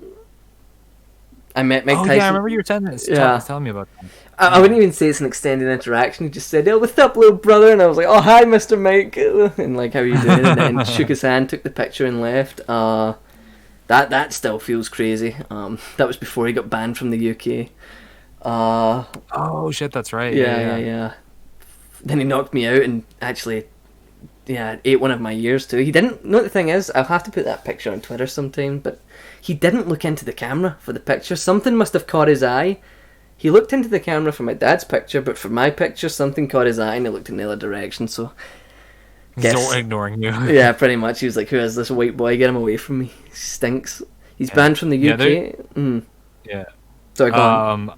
I was gonna say, like, there's only a few people that I've met that are, like, celebrity status, and like, I found that I'm pretty decent about dealing with it. I don't know what it is about me personally, or maybe it's just people I'm pretty sure if I met Camille in person, I probably would freak out a little bit. Yeah. Depending on like what the situation was. If I just like randomly ran into him, I'd probably be like, But when I was at MagFest, I got to meet like a bunch of people that like I looked up to and respect, and I met like, do you know Wooly and Angry? Yeah. So I got to meet them, and I actually got to like have like extended conversations with Pat in particular, and it was like, oh cool, it's just like a chill conversation. And I think like from my personal experience, I'm not a big fucking celebrity at all. It's really nice when people just treat you like a normal person, so that's why I try to treat them like that. 100%, yeah. Because it feels uncomfortable, at least in my experience, a couple times where someone like really is freaking out. I'm just like, I think like I just make YouTube videos, like, and I feel like most people would agree with me when I say this, like, not a big deal. I think for me personally, I put too much pressure on myself beforehand, and then when you get into it, it's like, fuck, I'm just talking to a person. Like, I've done this all my life. Like, yeah, like that tends to be what happens. Like, as long as you get caught up in your own head, and exactly, it ends up like making it worse. As long as like it's a self-fulfilling prophecy almost. Yeah, as long as you don't like end up flustered and making a complete ass of yourself because of that, like, you're good. But just don't worry about it. Just you've talked to people your entire life. Just talk to this person, and worry about him punching you in the face afterwards because it's Mike Tyson. Okay, so obviously when you set out to create your channel, I don't know if you had like a specific goal in mind or if you were just winging it, but do you feel like you accomplished what you set out to do, or do you think it just expanded and snowballed into something else entirely? I just was making videos at the end of the day, so yeah, I'd say it's just I think it's snowballed, because at first I was just making things about what I thought like I wanted to talk about at the time, and for a while I was doing like traditional reviews sort of deal, and I was like, oh, what's a new game that's coming out that I could talk about? And I still usually tried to have like some type of framing device about why I'm talking, and not just like, oh yeah, the movie. Like I didn't want to be the like old school like IGN gamer Informer review. It's like, oh yeah, the music is like a 7 out of 10. It sounds really good, and the graphics are blah blah blah. Like I didn't want to do that. Yeah. But I was still doing more or less what I would call reviews, and now I'm trying to do a little bit more of like analysis and talk about stuff that people don't talk about. Like that's why I did the genre video, because I feel like there's a lot of people that just fundamentally don't understand genre theory and how it relates to video games. So I was like, I'll do that video because I think it's an interesting thing to talk about. And I hope people got something out of it, maybe understand the topic a little bit better. Yeah. So you would say you're surprised with like what it's came to, how far you've grown? Yeah, like it does suck that like there's been times where I've been like kind of stagnant, partially because of my upload schedule, and I'm very erratic on my topics. I just pick whatever I'm fucking into at the moment I start making a video. Like, oh, I rewatched Haikyuu. I really want to do a video about Haikyuu, and it's just like that's the logic. I haven't even decided what. It's just I want to do a video about this, and then unless it's a retrospective, which have a pretty much consistent framework. If it's just a random topic, sometimes I don't figure out what the core theme is or key like message I'm getting across until like halfway through scripting it, and then I realize what it's actually. That's really cool. So what is your like research process like? Do you have like a certain way of doing things, or you just fucking like go balls to the wall? I'm just like fucking raccoon in a dumpster, just digging as much as I can. Depending on the topic, I'll sometimes go to places like Google Scholar, or I used to have access to my university's library, digital library, so I could access that. Yeah. And I'll like kind of like do a little bit more than just like Google Wonderful 101 and then just like look at that. It's like I'll look up like interviews, and I'll like set the time so it's like a different time frame, so I like can eliminate like So like say for 101, for example, it's like I want to look up stuff about it and I want to look up interviews from when it first came out. I have to set the time for the search engine, like Google. I have to set it so it ends at like 2016 or something like that. Right. Okay. Because if I just put in like 101 interview, I'm gonna get shit about the Kickstarter. And it's like, well, I'll need that info, but I don't need that right now, and that's not what I'm looking into right now. So yeah, you do start to like develop an understanding of how to look for information. Google Scholar's incredibly useful. Like, just in general, like for uni, that shit helped me out a ton. Like, I did not even know of its existence until fairly recently. Like, it's super duper useful, man.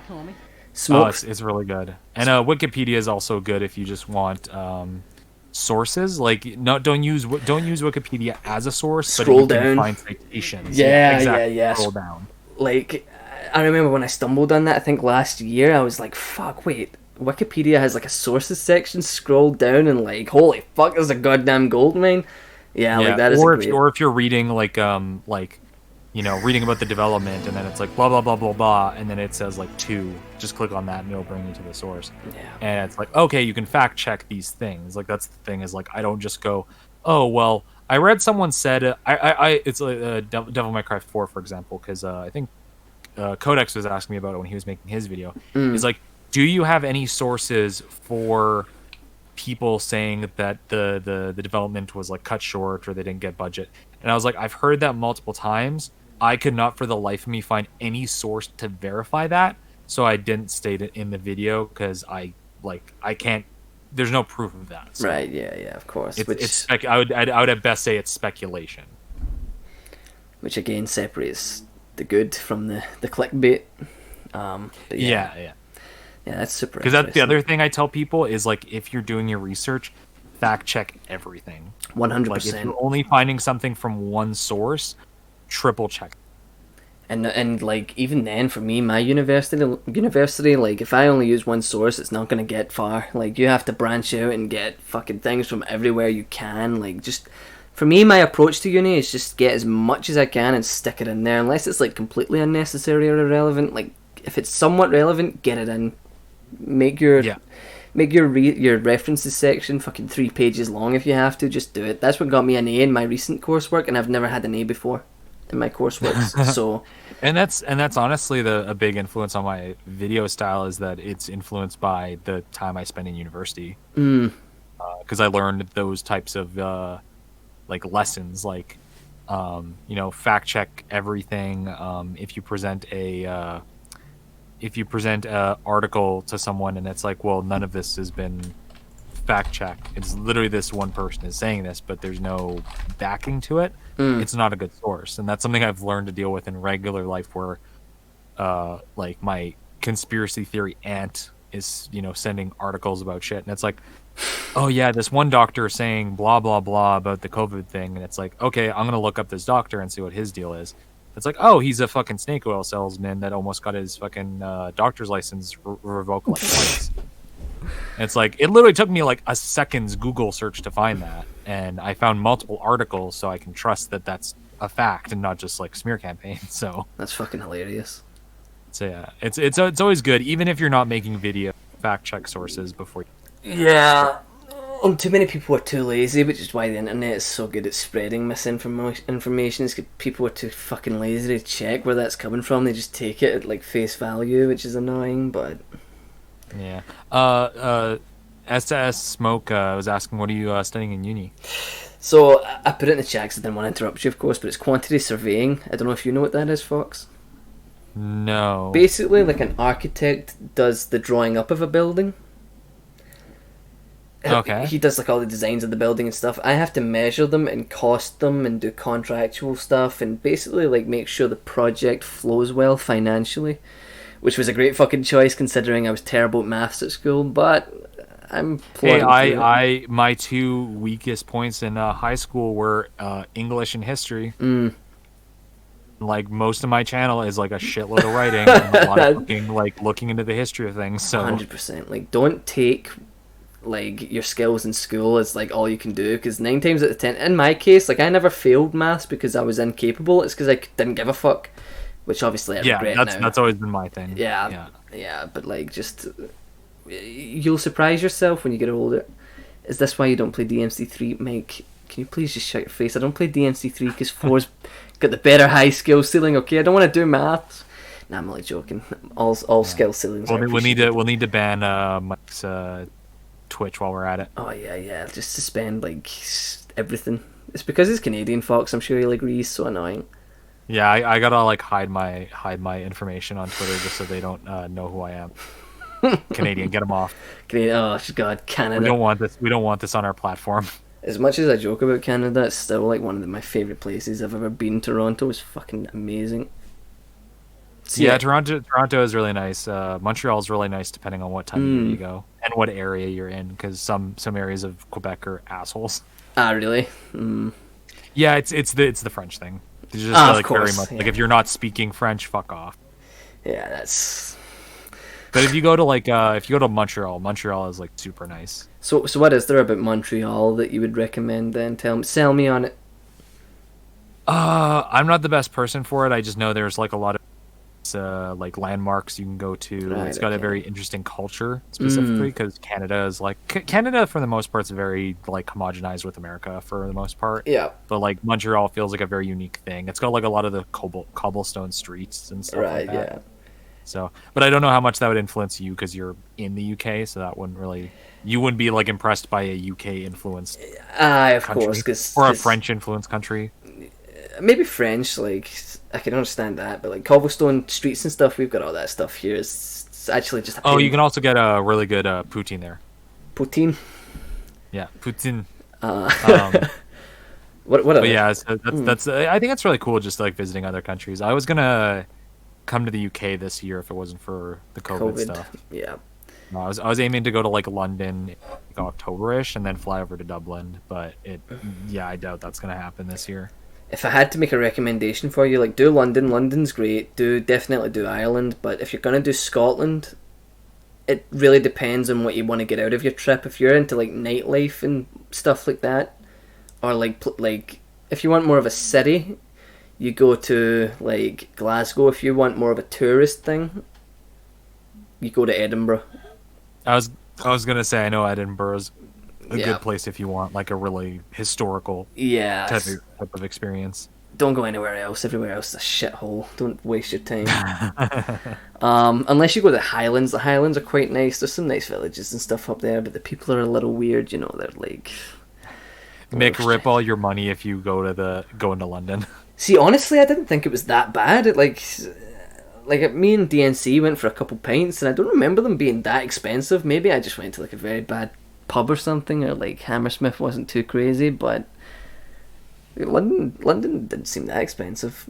Maybe I just didn't spend enough time there, or maybe it's because I didn't pay for the dinner Capcom did. So if I had to pay for it, I would disagree with myself. But well, that's honestly how I felt about Japan. Japan wasn't as expensive as people hyped it up. It was still really quite expensive, like grand total, but that's because I had like an internet hotspot on me. I bought like a train pass and shit like that. So yeah. Millz, if I go to Scotland for adventuring, where should I go? If you're going for hiking, like I can't recommend anywhere better than Scotland. Like apart from obviously fucking like actual mountainous countries like the Alps or something, but like if you're wanting something that's not too crazy and like a lot of beautiful scenery and stuff, like go to the Highlands in Scotland. Go to like national parks or something up north in Scotland, because you won't find like like that sort of Game of Thrones look in the countrysides there. Like I know that was filmed in Ireland, but it's similar here. Like if you want that sort of look, like it's a great hike. I've been hiking an island across from me. It's called the Isle of Arran. It has a mountain on it called Goat Fell. You can see fucking Ireland from up there, homie. There are some cool places to hike. Like definitely, I can give you some locations like off stream, 100%. Some of the scenery from your Twitter vids with Reggie looked amazing. Yeah, like I live with my back to a national park, so I can just like take Egghead and go across a bridge and see some cool stuff. See some like cool rivers and like abandoned castles and stuff. Like there's some cool shit here. Definitely historically, but enough about my country because most of it's like, most of it's outweighed by like junkies and fucking like just general no-gooders. So, and it's the same like with the UK in general. Like what do people think about it and what it actually is are like two separate things, and I'm sure it's the same with places like Canada and America. Well, America's America's getting its bad parts put on full blast right now, I think. But apart from that, in general, like you know what I mean. Like there's no perfect utopia to go to. But try up north. Every place has its flaws. Like exactly. Like Japan's always hyped up a lot by Twitter weebs where they're like, oh man, apolitical Japan, it has no flaws. It's like you clearly don't do your research there because there's currently a lot of protests going on and among other things in Japan right now. There's they're having their own police brutality protests right now. Like at the same time that like the Black Lives Matter thing was being pushed through. Oh really? There's like a lot of political unrest in Japan. It's just they don't it doesn't really come out on like Japanese Twitter unless you're looking for it. Yeah. But most people just want to see like the booby artists that they like posting. Yeah, pretty much. I mean, just looking at you, Mecha Mike. No, I'm joking. Yeah. But I mean, all his JoJo posts. I mean, yeah, JoJo posts are understandable though. Like I can get that. That's fair enough. Looks at Brother Sullivan. Okay, so like we covered a lot of DMC, so we don't really need to talk about that so much. I just want to talk about how you sort of found yourself like playing the series. Was it like as a younger age, or did you like? I got into it when it first came out. I got a PS2 when I was a kid, and it came with Devil May Cry 1. And keep in mind, I was like 8, so my brain was like, yeah, of course, yeah. Especially because I was jumping from a NES and like a Game Boy to the PS2 era. Right, yeah, big step. Yeah.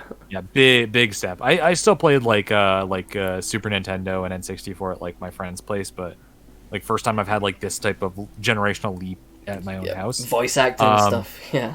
But because of this, I didn't know I needed a memory. So until I had a memory card, I had to run through DMC all in one go. Oh my god, new game, fucking 80%, yeah. But yeah, so yeah, it was fun because me and a friend just like basically sat down and played the entire thing in a day. My grandmother at the time was like, oh, let's like, put the game down. Let's go bowling for a little bit. And I was like, okay, whatever, fine. And we went and bowled for like an hour or two. And then we immediately came back and went back on to finish. I think we were on like the last few missions. I think we were going into hell at the point when we like left off. And then, yeah. I don't think there was a lot of S ranks in that run, but that was before I understood the series. And then I just picked up every game more or less as it came out. Yeah, that's like, do you look back at DMC1 very fondly because of that? Like, I don't have the nostalgia. Oh yeah, factor. That's why I will defend DMC1. Like, I think DMC1's much higher on my personal list of DMC games because I have a lot of nostalgia for it. Yeah, and I think like for me, I don't look at it as fondly because I don't have the nostalgia factor. So I only saw it like as a game I'm playing in 2019 or 2018, for example. Yeah, it still has it does a lot of things well. Obviously, some things are like kind of outdated. The camera angles and stuff can be annoying, but like the game's still fun. It's definitely a Resident Evil game. Yeah, 100%, and it's like super fun and speedrun as well. But that's like something else entirely. Bowling seems so alien to me that someone casually says, "Let's go bowling." It weirds you out. Why? You never been bowling, homie? Bowling is great. I used to like be on like a sort of league when I was like younger. Like that's what I would do on my Saturdays. Like you were at pro. I forgot about that until I was brought up, and I was like, I did that for like a good couple of years. You were a pro bowler, yeah. Yeah, that's definitely the Commonwealth side of Canada coming out in you there, homie. Like you see that a lot here. Yeah. I don't know. Can't do much when it's snowing, so I guess we'll go inside and bowl.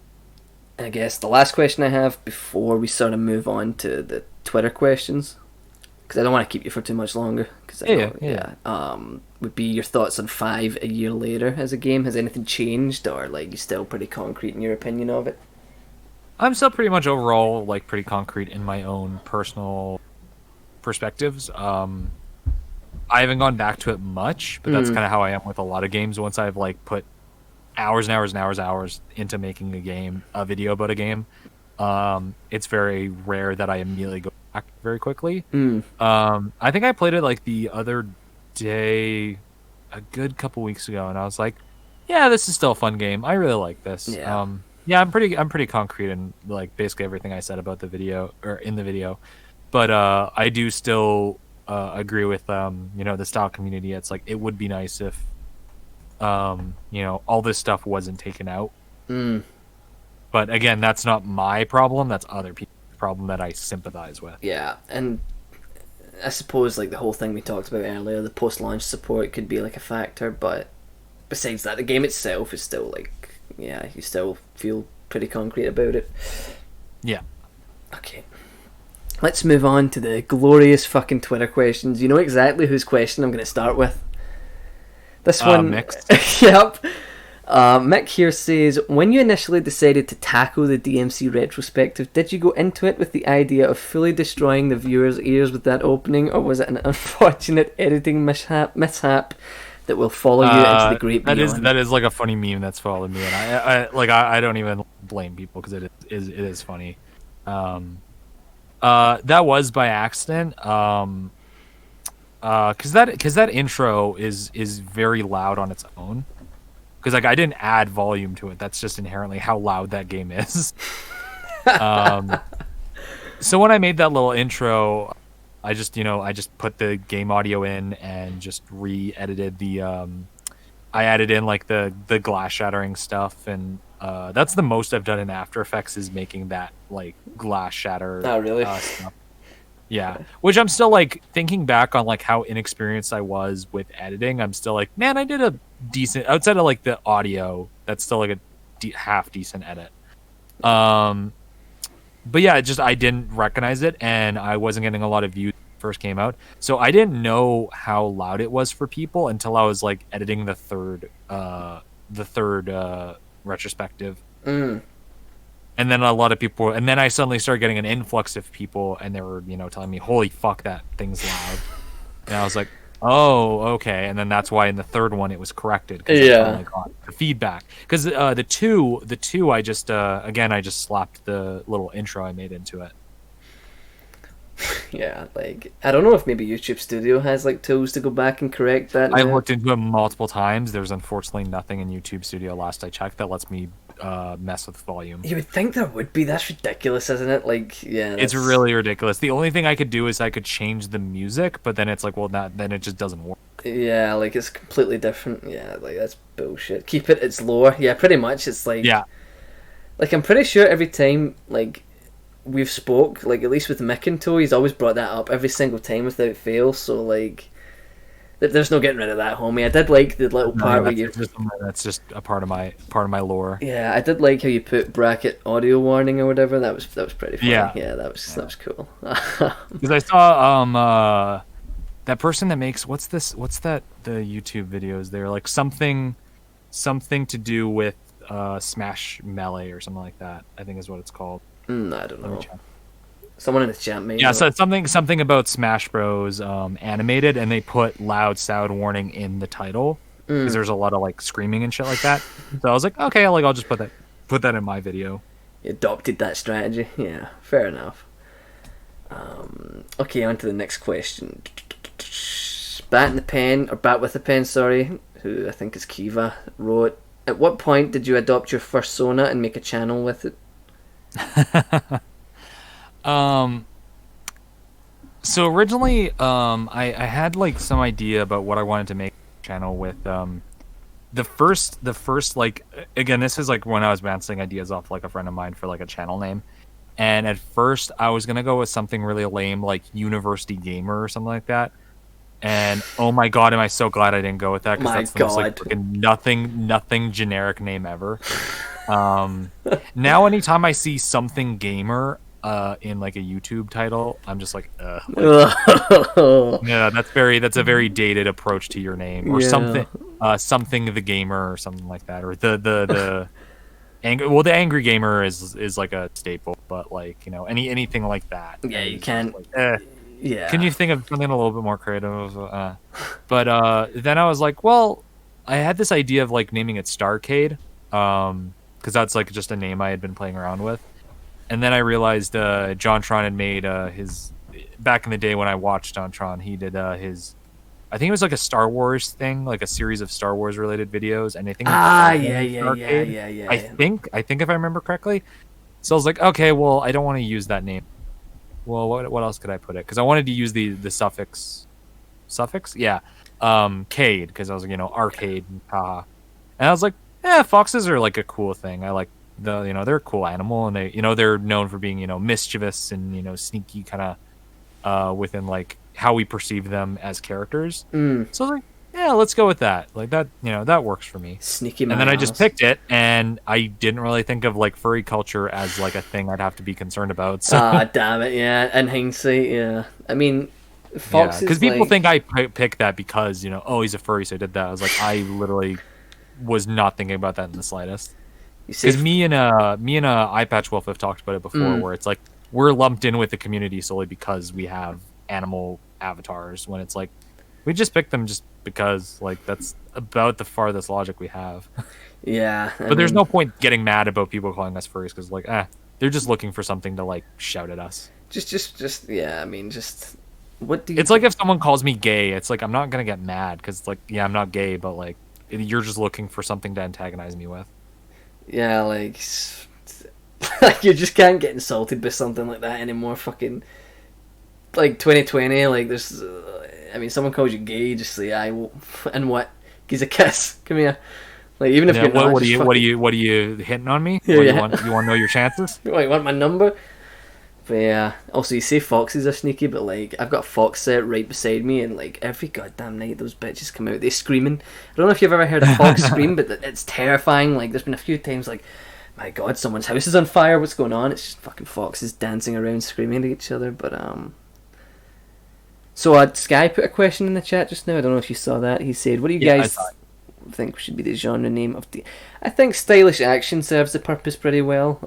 I like stylish action. I've just gone with character action because that seems to be the one I hear the most often. But I tend to bounce between the two because I prefer stylish action as the title, because I'm sick of hearing people say, "Oh, character action doesn't make sense," and blah blah blah blah. It's like, okay, fucking fine, stylish action then. Oh my God. Yeah, like character action definitely, like you say, the one you see the most, but stylish action I think is definitely the most accurate. Yeah. Sometimes you see dead foxes too. Sometimes, yeah, when I'm on the railway, unfortunately, Fox, I see some of your kin didn't quite make it. Yeah. It's actually, honestly, like you'd think the railway would be pretty gore free. It's actually gory as fuck, man. I see a lot of bad stuff on there. Haunts my nightmares. Yeah. The animals in that area can be, or animals in those areas can be dumb. You need to think like how a fox, like when I think of a fox, they're pretty like on the ball, like good reflexes, good hearing and stuff. You need to think like how deadly a train can be to be quiet enough to sneak up. Because if a train can be quiet enough to knock down a fox, then a human's got no fucking chance. So you need to be careful out there, homie. Like it's, or it's just the deer in the headlights thing. Yeah, they got like a fright and froze up. Whoa. But enough about dead foxes actually, because that's pretty morbid. We're going to move on to Dr. Shy Guy's question, which, of course, the staple. Oh, what kind of shitpost is this? That's just his classic go-to, unfortunately. It's when's Marvel? Marvel, if you want Marvel, it's go play Power Rangers Battle for the Grid. Is that like similar gameplay or something? Like, it's another 3v3 hyper fighter, and it's so fucking fun. You actually might like this, Millz. I don't know if this is a similar barrier of entry for you for getting into fighting games. There's no motion inputs. I don't mind motion inputs. Like for me, yeah, like fighting games. That tends to be my biggest barrier for entry, and I still can play games with inputs, but the fact that it doesn't have them, it's just.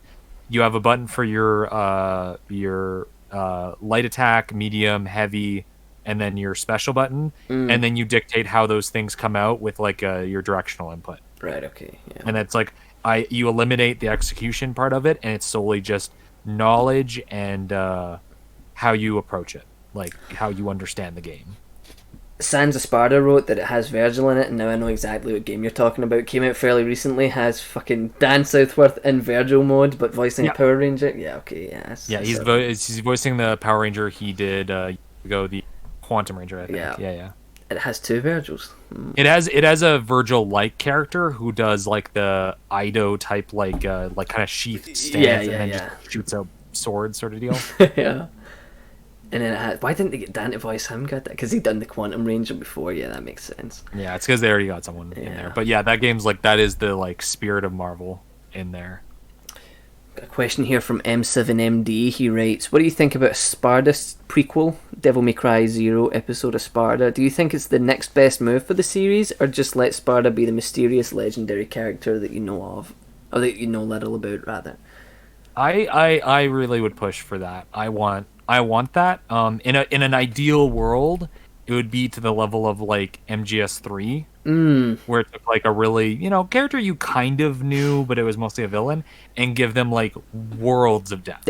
Yeah. And it's like, oh, they're way more interesting now. Like I think because I think there is approaches you could do with Sparda that make them more interesting.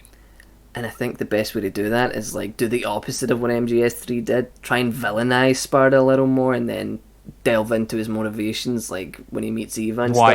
Why he changed. Yeah, like let people see Sparda when he was a demon general fucking shit up, and then see what changed him. And like there's a lot of potential there. Like that could there's easily, like with the right direction, like one of the deepest stories you can make for Devil May Cry with a Sparda sequel, or sorry, prequel, god damn it. But I don't actually ever see it happening, to be honest. I don't think that'll ever happen. I don't really see it. It's just more that if someone was like, hey, you get in budget, what game would you make with Devil May Cry? It would probably be that.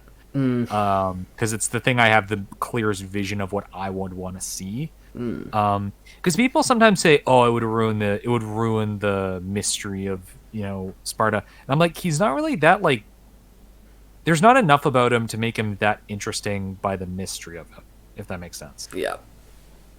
So it's like, I don't know if anything could be really ruined by delving more into that, I guess is my mentality.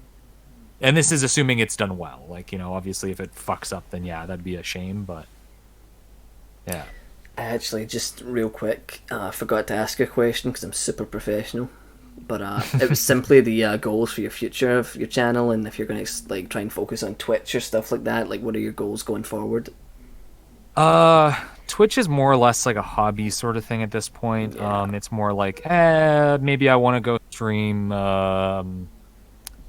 fucking what was it? I downloaded the other day and I still haven't played it. Metal Wolf Chaos, because that'd be like a fun stream game. But typically at this point, I kind of just bring people on because I'm really bad at like interacting with the chat. Right. Like, yeah. I'm not like good at speaking at dead air. Yeah, it's hard to do. Yeah.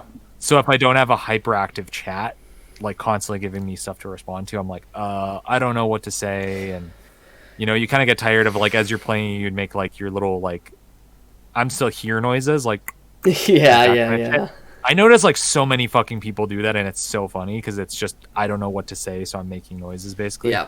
Because I do that.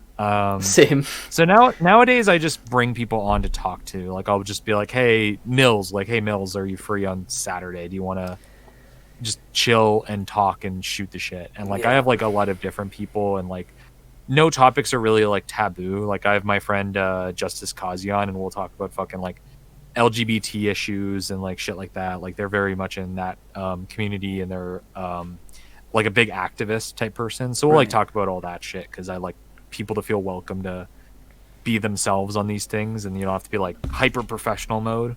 That's exactly as long the way as it stays very polite. Yeah, definitely. So that's more or less like I'm not like looking at Twitch as like a thing that I'm like actively meeting money from, at least in this current stage. Mostly focusing on making like content for the channel more than anything else. Yeah, good stuff. Because it feels like a lot building of people, building up that. It feels like a lot of people are looking to Twitch more so than YouTube now. So it is cool to see someone sort of stick with what they're doing. Yeah, I will eventually. I think in the near future, if I want to commit to it, like I think I do, I'll have to start taking taking my pride down a notch and take some sponsorship deals.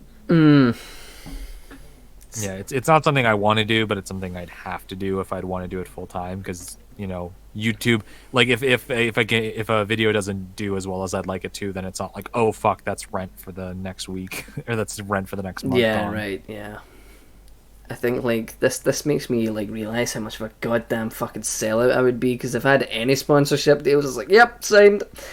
Like I'm such a trash bag. So it's nice to see that that's something that you haven't sort of like delved into. But I mean, I don't think anyone's ever gonna like that's a bit personal thing. Anybody that gets mad about it just doesn't understand how this type of thing works. Exactly. Because like they just think, oh, YouTuber, you got 10,000 views on that video. You must be rolling in the bank. It's like that maybe got me some McDonald's. Like, oh, YouTube makes fuck all. Like I recently got monetization, and like for like 1,000 views, you get like $1.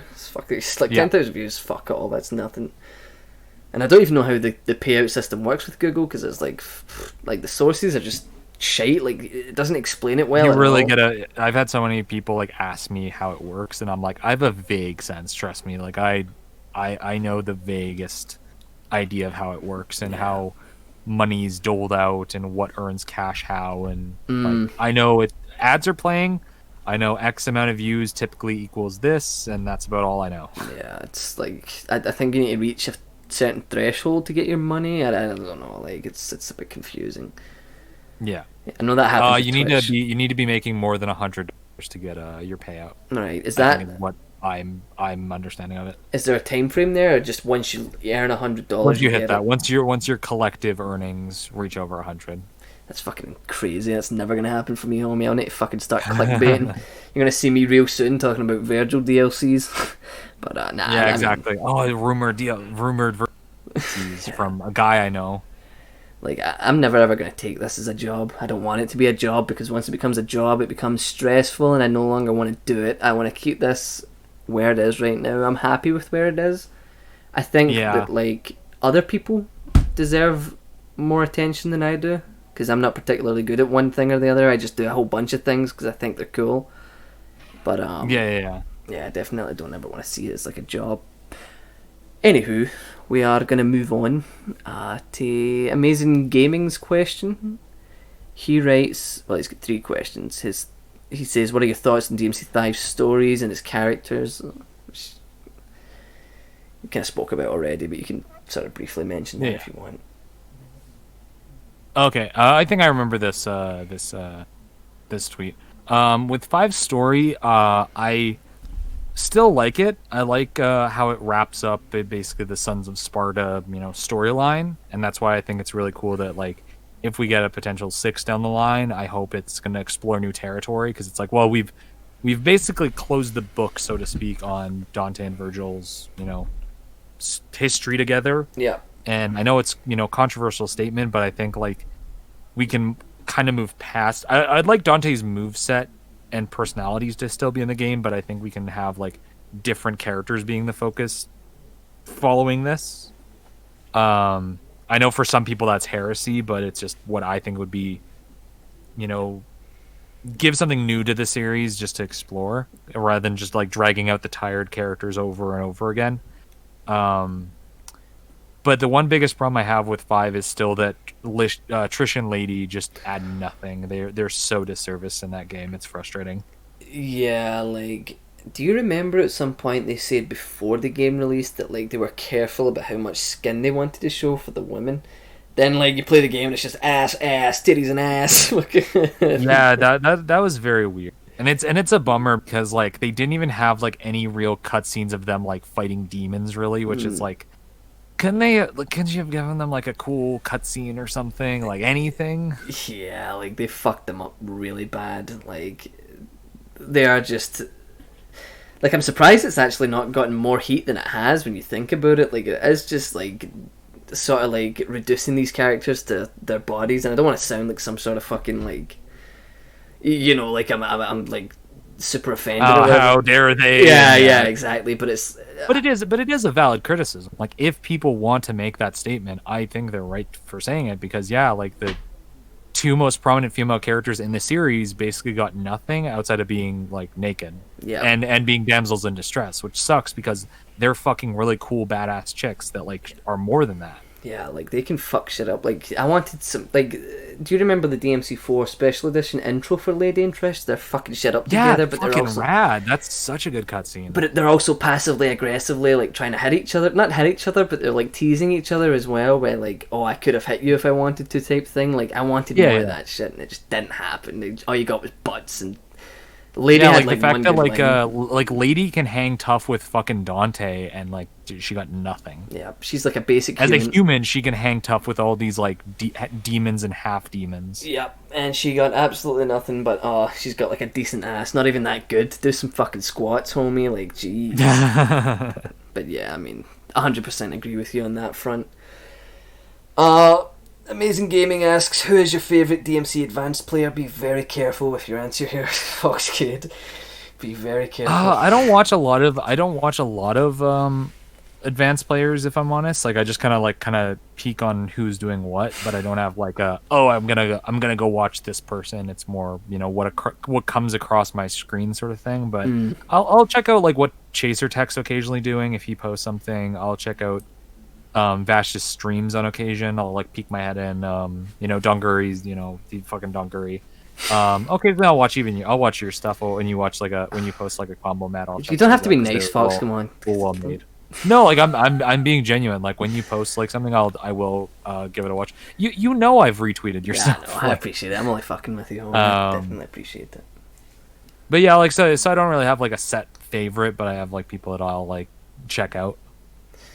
Yeah, like just mentioning Vash, like he's not streamed in a long time. I cannot remember. God damn it! You'll get your Reggie picks after Foxcade's done. Okay, please. But yeah, 100%. Like for someone, I don't know where Vash has been. He's been very quiet lately. Yeah, he's been hiding in the Shire, just peeling potatoes or whatever it is he does. I don't know. What are your thoughts on the future of the stylish action genre? God damn it! Honestly, I think it's really gonna be up to Platinum on the AAA end, and it's gonna be up to the indie scene elsewhere. I think the indie scene is really gonna like help push it in the next couple years, because there's like a lot of cool stuff there. It really sucks that Assault Spy isn't gonna get more support from the people who made it. They basically just straight up moved on to it because that's a really fucking cool game that still needs like technical support. And then you have Sky Arts in the chat. They're making their Astoria, yeah. Yeah, which is looking really cool, and they're getting a lot of input from the community. I feel bad because I can't remember the name of the other one. I know what one you're talking about. Yeah, I know exactly. It starts with a V, something Edge. I'm bad at names. It's the one with the kind of more classic-looking visuals as opposed to the more modern-looking Astoria visual. Very retro aesthetic. Vernal Edge. Edge. That's what Garuda wrote. Yeah. They're working on their thing, and there's a couple other like style communities that I've kind of been keeping an eye out. Maho Arms it's going to be a couple years before that one's ready. It's out on early access, but it's like, this is has more of like a Nier Automata influence, which is really interesting if they push the more stylish aspect of it. Yeah. And they're all taken, and the thing is, like, these are all being made basically by the community, because like the reason why I'm like kind of keeping an eye on all of them is because either they've directly kind of reached out to me or it's been brought to my attention, and I'll play them and I'm like, I'm not Martin G or someone where I'm like, oh, here's like a fucking essay's worth of like comments, but I'm just like, oh, hey, maybe add this mechanic or change how this works. Maybe add like a parrying function. I don't want them to like just basically do everything Platinum does or something, but it's still like, hey, the block feels very like non-responsive. It's like it blocks, but there's no like feedback to it, so it feels very light. So it's like maybe add like a bit more of like a camera shake when you block, and if you really wanted to get fancy, add maybe a parry into it, because a lot of people really feel cool when they do a parry. And there's stuff like that. So Lost Souls Aside is another one I'm keeping an eye out. So God, that's been around forever, man. I remember that back when like the DMC drought was there, and it's like, look at this game. This is like the potential replacement, and it's still not fucking out. We got DMC 5 in that time frame. That's crazy, but it is an indie game, so I understand. And Bright Memory Infinite. I remember playing that when it first came out on early access on Steam, and now it's getting like Microsoft money tossed at it. Oh, really? Which is really cool. So yeah, so it's really cool when these games are like getting early access and they get the attention they need, because a lot of the time when they go on early access, they kind of basically looking for feedback. Yeah. So it's really cool having that like community influence. and it's definitely easier to get that feedback to them when like they're indie developers, because they're not being held at gunpoint by corporate. You know, they're doing their own fucking thing. Like Astoria, for example. Like, I really like how Sky approached putting inertia and stuff in, because he heard about it from like community and the games and stuff.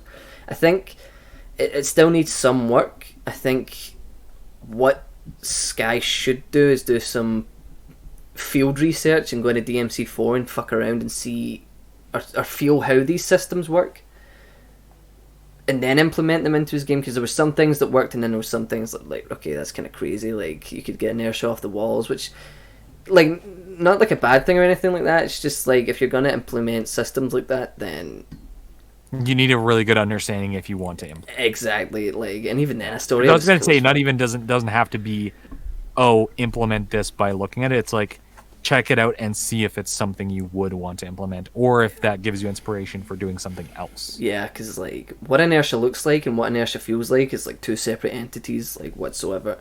But I think Martin G already brought that up to him. So and 100%. I know he's feedback. Yeah. Varying members. Again, that's what I think is really 100% is the best approach to take. Like, and you can't satisfy everyone, but at least by considering people, like, you're still doing a goddamn good service there. So definitely like the indie approach. Indie games are sort of the best place for stylish games moving forward. So, like, unless like Metal Gear Rising 2 comes out, fuck the future. There is no AAA future for these. Nah, I mean, like, I'm waiting for, Bayo 3 to finally drop, and then whatever Project GG is going to be. What is Project? Is that Platinum Games again? Is that? That's the Platinum Games. That's their first self-published game that's not funded by someone else, as far as I know. So it's basically Kamiya Unchained. Uh-oh. What about Astral Chain, though? Wasn't that? Astral Chain was good, but that definitely doesn't have the longevity. I haven't really looked into it. I think a lot of people played it and then just dropped it. Yeah, it doesn't have a lot of yeah. The skill ceiling is quite low compared to, even say DMC5, for example. But wasn't but what I meant was Astral Chain not like self platinum published, or was that? Oh no, that was Nintendo. Yeah, so it was. It's exclusive. Yeah, because it was Switch only. Yeah, okay, that makes sense. I was getting developed and fucking published mixed up like an absolute rookie.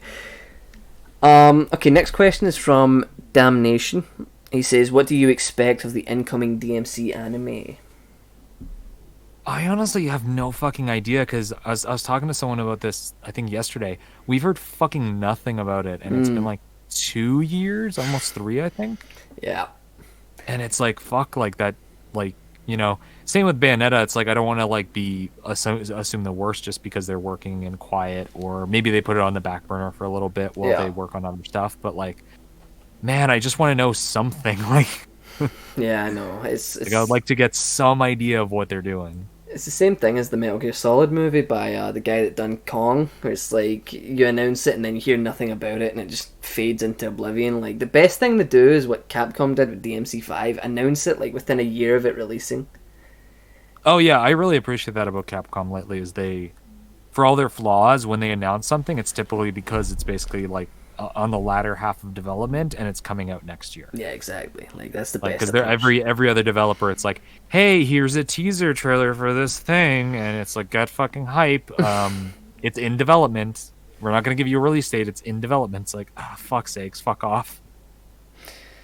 And I'm sitting a year between and completely spoil it in the market run. See, that's something I don't really like, and I tend to see it from like Japanese developers, as they show too much as well, like story wise. Yeah. And stuff. Yeah, that was a problem with Devil May Cry in particular. They were showing off like every weapon, so if you were like even remotely tethered to the community, you pretty much knew every weapon that was in the game.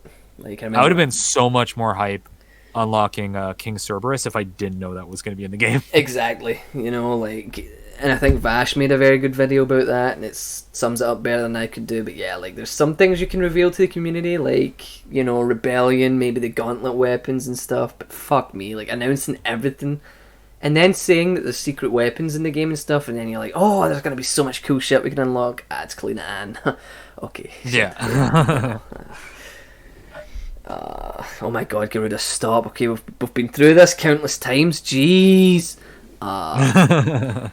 TV Lord over Cry writes, when did you think about making the Bayonetta retrospective, and has Kamiya unblocked you yet?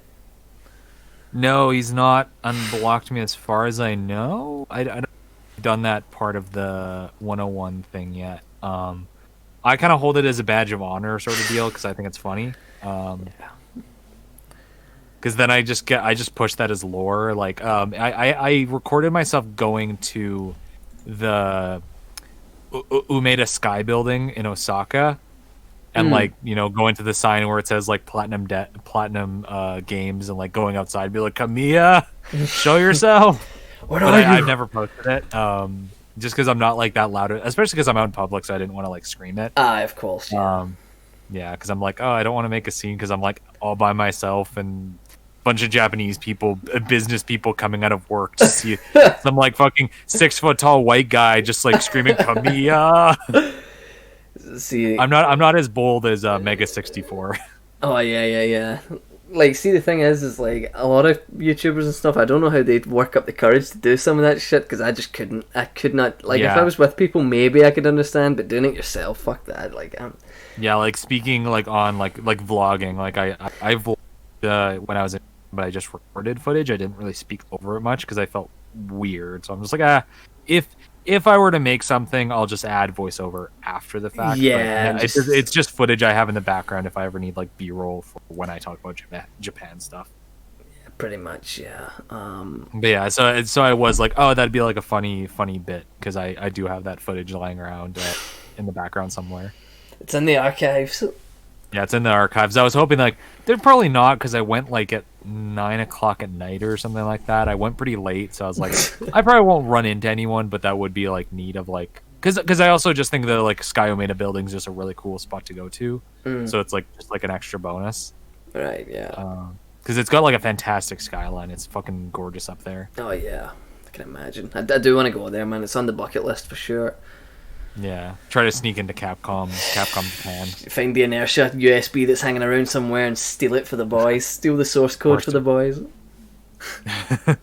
Probably get arrested. Also, the first part of that question, Fox, was when did you think about making the Bayonetta retrospective? Oh yeah. So I just was like, it's on the list. I found it was like a perfect like timeline.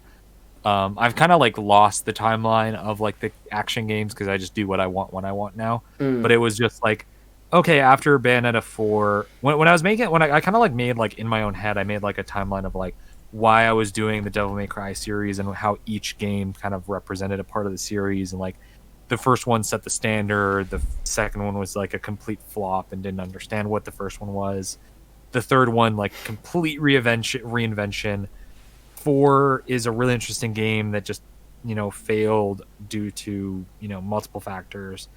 And then, you know, then you have like the reboot to fix what they thought was the problem. But before you got to that, I was like, okay, well then there's Bayonetta, which is like the spiritual successor. And it's, you know, it's the like, oh, well, here's an offshoot of this series that basically filled in Devil May Cry's shoes between 4 and, you know, reboot. And it, you know, it did a really good job of that. So I was like, oh, that feels like a thing I should talk about after DMC4 is what my idea was. See, for Bayonetta, I never really looked at it as like a 4 and reboot sort of gap, like filler. I always saw it as more as a like, what if Kamiya held on to the series after 1 sort of thing. So.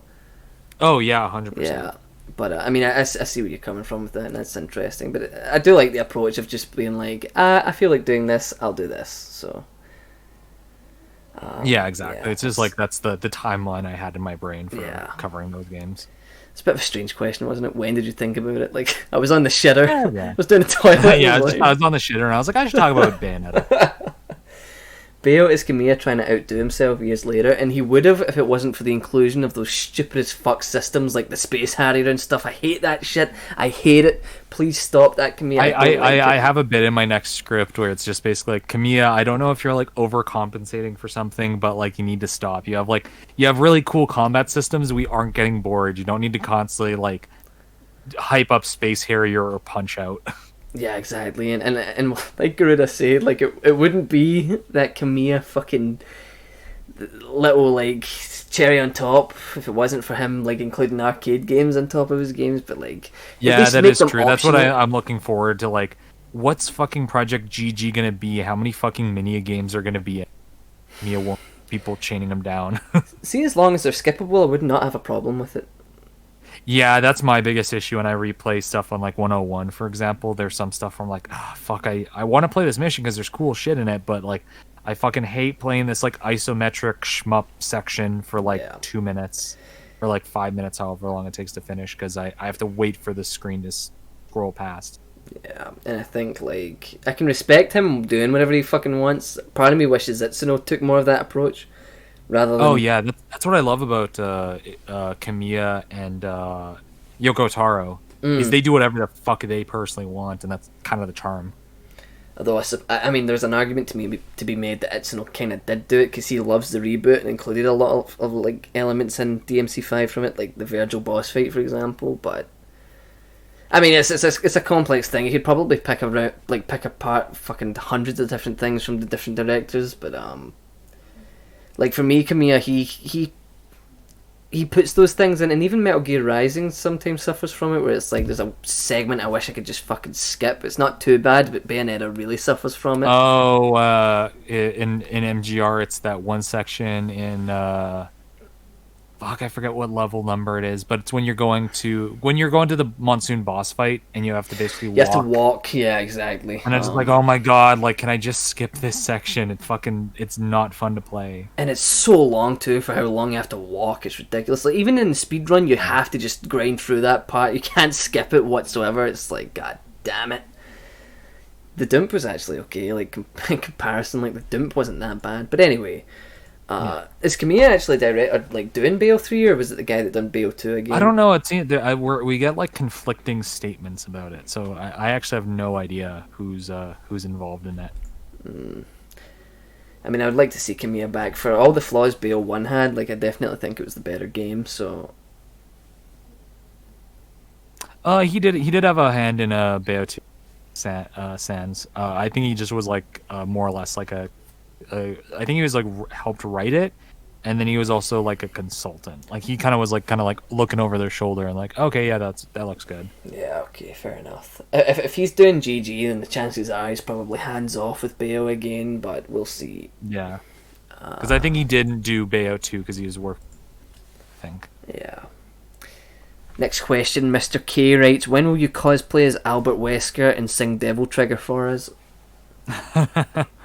I'm not much of a singer, so probably not the last half. I wouldn't mind trying to do a Wesker cosplay. I was thinking about that like a long time ago around like Halloween. I was like, if I got like the parts and took the time to do it, I probably could do a decent one, but I don't know. It's something I've thought about. There you go, Mr. K. So basically, you get half of what you want. Get him drunk. Yeah, you might get half of it, but I'm not singing for nobody. Jacob Gomez asks a bunch of questions. First one: what are you hoping will happen for next gen consoles? I guess what he means is, what do you hope they bring or whatever, like to the table? Honestly, I can't really expect much at this point outside of like just better fidelity. Oh, the one thing I do fucking genuinely hope we don't have to deal with anymore, and I'm sure it's probably still going to be fucking around for a good few years, is the crawl between the spaces to hide a load screen. What do you mean, like? Like, did I know you kind of clown on it a little bit. Did you ever play God of War? The new one? I did, yeah. Yeah, the new one. So anytime it's like, oh, here's a wall and there's a crack you gotta like shimmy through. Ah, of course, yeah, right. Okay, I see. And it's to cover a load screen. It's like, fuck, just give me a fucking load screen at this point. This is not engaging. And I've had arguments with people when I kind of shit on that in Final Fantasy VII. They're like, well, like you still get like good dialogue in that. It's like, do you though? Like I've never encountered any good dialogue in those bits, and it's just like I understand it's like a problem with the hardware limitation. I'm fine with it. But it just sucks to deal with.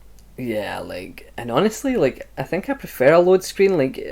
Good load screens, they have some good information on screen, or cool little tidbits or lore stuff or whatever. Like, there's nothing wrong with a fucking load screen, unless it takes too long, which then it can be kind of annoying. But like if it's like replaying the original 101, that game had fucking awful load screens because it's on the Wii U. Yeah, that makes sense. The remaster has the opposite problem where the load times are too fast, so you don't get to play around in the little training room setup. Okay, so the next question is, what is a buried Capcom franchise you hope comes back? I know what mine is. Darkstalkers. Dino Crisis, man, come on. I was thinking that's the secondary one, but fuck, I really want to see Darkstalkers come back. That game's so fucking sick. But I would love to see a Dino Crisis as well. I don't think I ever played Darkstalkers. I've asked to people that might have I've talked to people that have connections, and it sounds like Dino Crisis is the furthest thing from Capcom's mind, and that's bums me out. That is heartbreaking. You would think it wouldn't be with the sort of like refocus on remakes for Resident Evil, because Dino Crisis isn't 100 fucking miles away from Resident Evil. It's back in the day. It's just to replace zombies with dinosaurs. Yeah, and I don't know that is like a hard fact, but like even hearing that from people, I'm like, yeah, that sadly makes sense, because it's not a big seller franchise, so that's heartbreaking, isn't it? Dino Crisis was fucking cool. I actually played Dino Crisis before I played Resident Evil, so maybe I just have more of a personal attachment to it, but it's still a cool series that I'd like to see return. Yeah, I actually might emulate that at some point, because like I could get up to a certain point in Dino Crisis 2 and then just always like, because I was very young, I would always just be like, shit the bed, fucking T-Rex is coming, I'm out of here. I think it was like very early in the game too, but like I think I got decent way into it afterwards, but I don't know, it was a long time ago. But yeah, Dino Crisis for me. I don't know what Darkstalkers is. I don't think I ever played it. Let me Google it. That's the one with like Morgan, and it's the fighting game that had the vampires and stuff. Yeah, like Jeddah, I think's a character as well. Yeah, Jeddah. Yeah, Jeddah's from Darkstalkers. Okay, right. I see. Yeah, when was the last time a game for that came out? Jeez. I think the last like genuinely new game was early 2000s. I think. Yeah, that makes a lot of sense. That was like, because that was an Itsuno project. Ah, really? Mm. Yeah, that was like an Itsuno thing before he moved over to Devil May Cry. Right. Okay, I see. So it'd be like a cool thing to like maybe like shift him over from Devil May Cry to make like a cool Darkstalkers thing. I definitely think Itsuno should do it. Like, he's shown like he can make good shit outside of DMC, both past record and with Dragon's Dogma, so it definitely would be good to see him take a break from DMC again, because I don't expect anything DMC for a long time again, personally, with the way they've handled, like maybe a special edition of course, but I don't see any new entries coming for a while again. Maybe I'll be wrong. Yeah, and I would like new blood to make some new stuff. Yeah, exactly. Like that's my thing, is like it'd be cool to have Itsuno like still kind of like keep an eye on the series and basically be like a consultant. But yeah, I think it'd be cool to. I know what's her name? Ikumi Nakamura was like kind of looking around. I think they were kind of like scouting a bunch of different developers, and they stopped over at Capcom, and I was like, that would be a cool person to see make a Devil May Cry game, because like they'd have a really interesting approach, I think. I don't think I've played any of her games before, so I can't really talk about it. Yeah. But she was like she did like a lot of the designs with like Evil Within and she done Bayonetta, a couple other horror games. Yeah, and she also helped with like Bayonetta and Okami. So she has an influence in those games. So she definitely does have cool designs. Yeah, 100%. Last question here. Well, sorry, second last question would be: what are your thoughts on The Last of Us 2 controversy without spoilers? Honestly, like I'm kind of bummed by the one trope that everybody was kind of afraid would be a thing.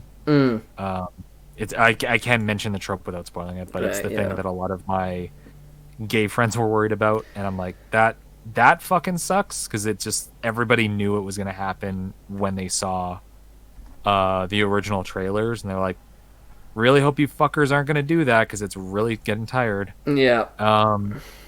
Outside of that, I don't know. It sounds like it's going to be a bit of a shit show. I haven't looked too much into it, but I'd also want to reserve judgments until I see like a more complete idea of what the full game is.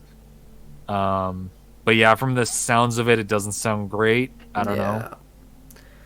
Yeah. Honestly, like my opinions for the game aside, like any interest I had in buying those games was killed when I seen how bad the fanboying was from them. Like I was just, I don't want to be a part of that. I don't even want to support that in any way whatsoever. Like I'm never gonna get these games. Yeah, I'm also not a Last of Us fan. So like, yeah, that too. I just looked and I was like, okay, like, eh.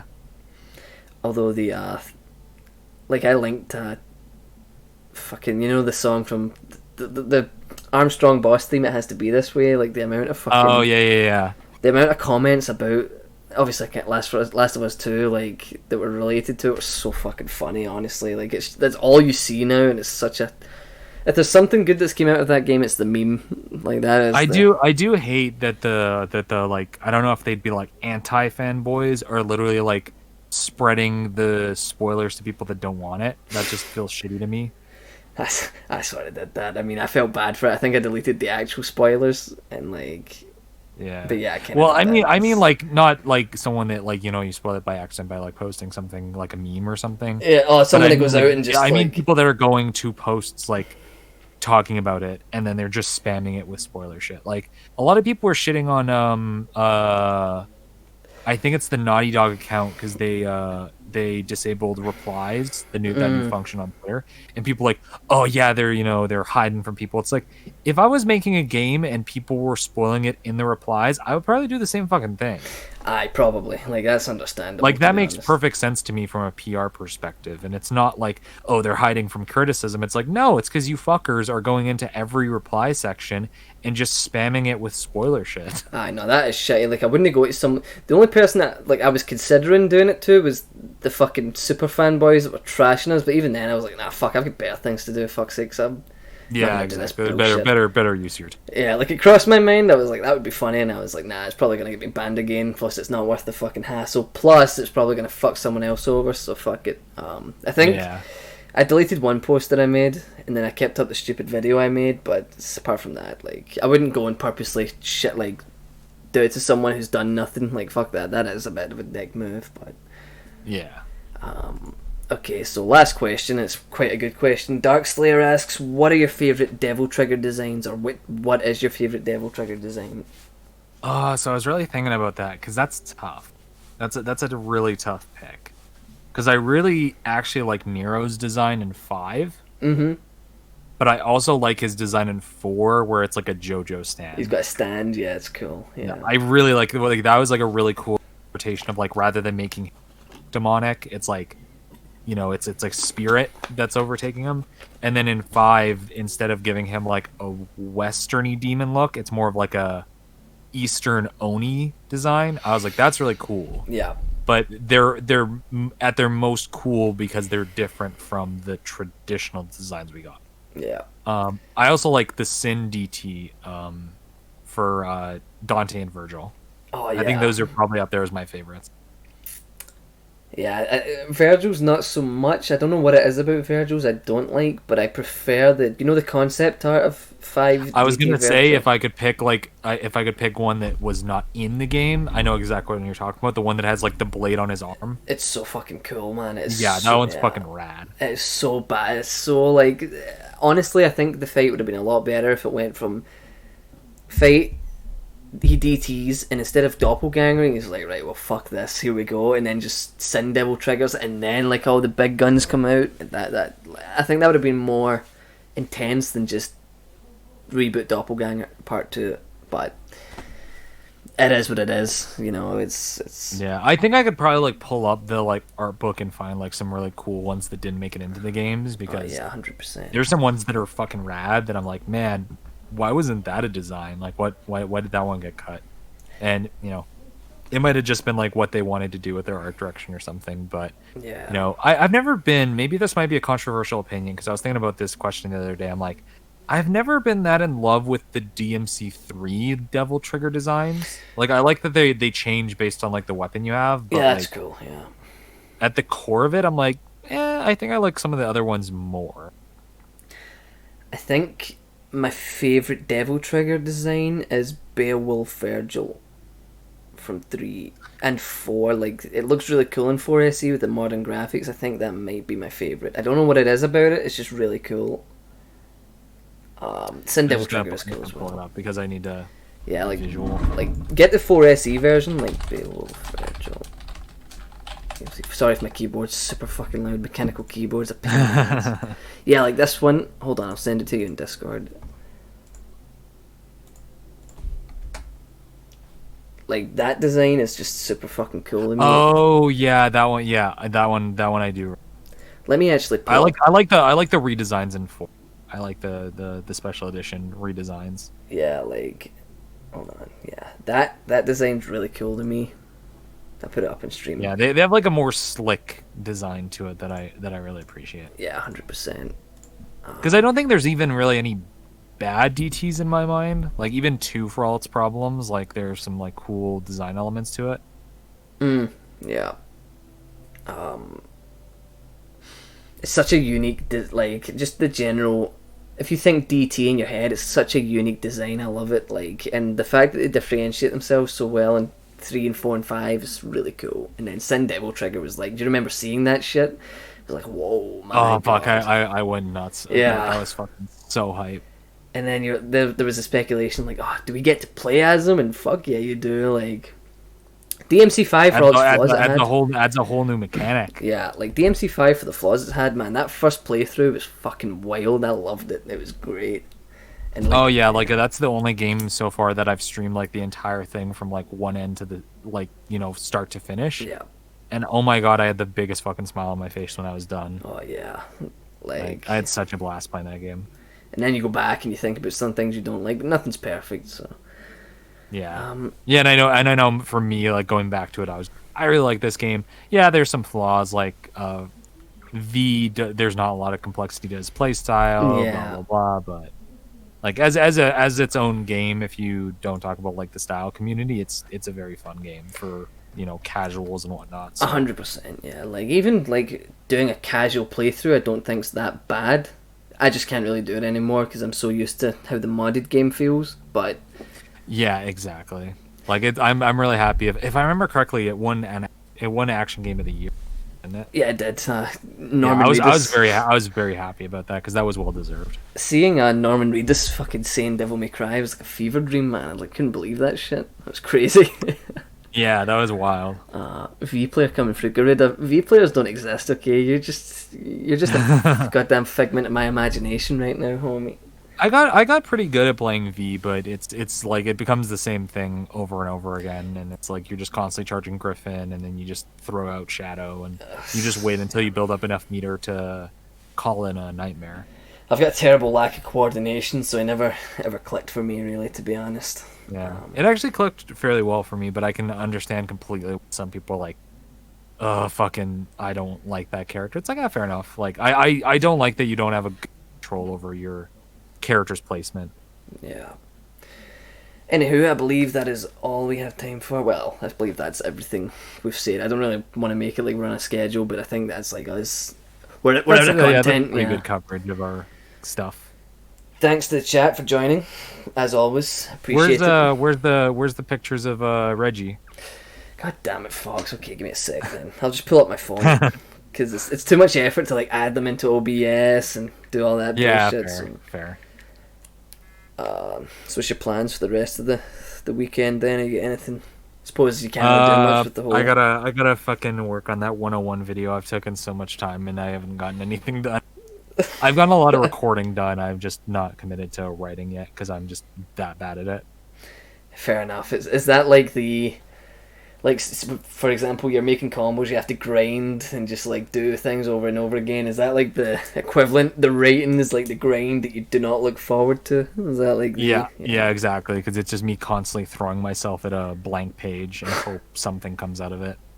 There he is. There's the good boy. Looking up at the lead. Don't know why he's doing that. He's really cute when he does that with his eyes, though. He looks so fucking dumb. I love it. He's a good boy. Yeah. I'll give you one more and then we can say adieu. Not that one, because that's the... Also, Sands of Sparta, the Korra video is coming. It's coming probably after the 101 video. It's gonna be a collaboration with someone that'll probably be a surprise to a lot of people. If that works out, it depends on their schedule. But as far as talking to them, we've literally sat down and watched a season or so and it seems like we're pretty both committed to making this thing happen. Because we really feel angry about a lot of the bad takes, but yeah, it'll be a fun thing because it'll be very different from my content. Yeah, go get him. There's me and the boy. For some reason, I look really fat in that picture. I think it might be the angle, or like because I'm sort of like leaning my head back while lying down. But there's me and the good boy, and OBS in the reflection. But yeah, there you go. Okay, sweet everyone. Thanks for joining, Fox. Thanks for being a gracious, I almost said gracious host. Thanks for hosting my show. Yes, thank you for coming on to my stream anytime. A gracious guest. I don't know if anyone's ever used that expression before, but thanks for being a great guest and coming on. Yeah, sure. Thanks for having me on. Thanks to you for being a gracious host. Thanks, I appreciate it, homie. Just keep doing what you're doing and try not to get hit by a train. This happens to a lot of foxes. I'll try not to. Yeah. I'll keep my eye out. But yeah, thanks everyone. I think we'll give someone a raid, and I think... I hate having to pick someone because I don't like leaving anyone out when I'm picking a raid. But I don't want to waste the viewers either. Gotta pass them on to someone else. Sentinel X is playing the wonderful 101. I feel like it's fitting to give the raid to him, considering we've got Fox. Send him over. Tell him Millz and Fox say hi. Yeah, sweet. Okay, thanks everyone. I'll catch you all later. Take care. Bye. See ya. Oh, actually, no, wait, I need to do the raid first. Hold on. Set Narrow X. Yeah. Okay, bye everyone. Take care. Peace.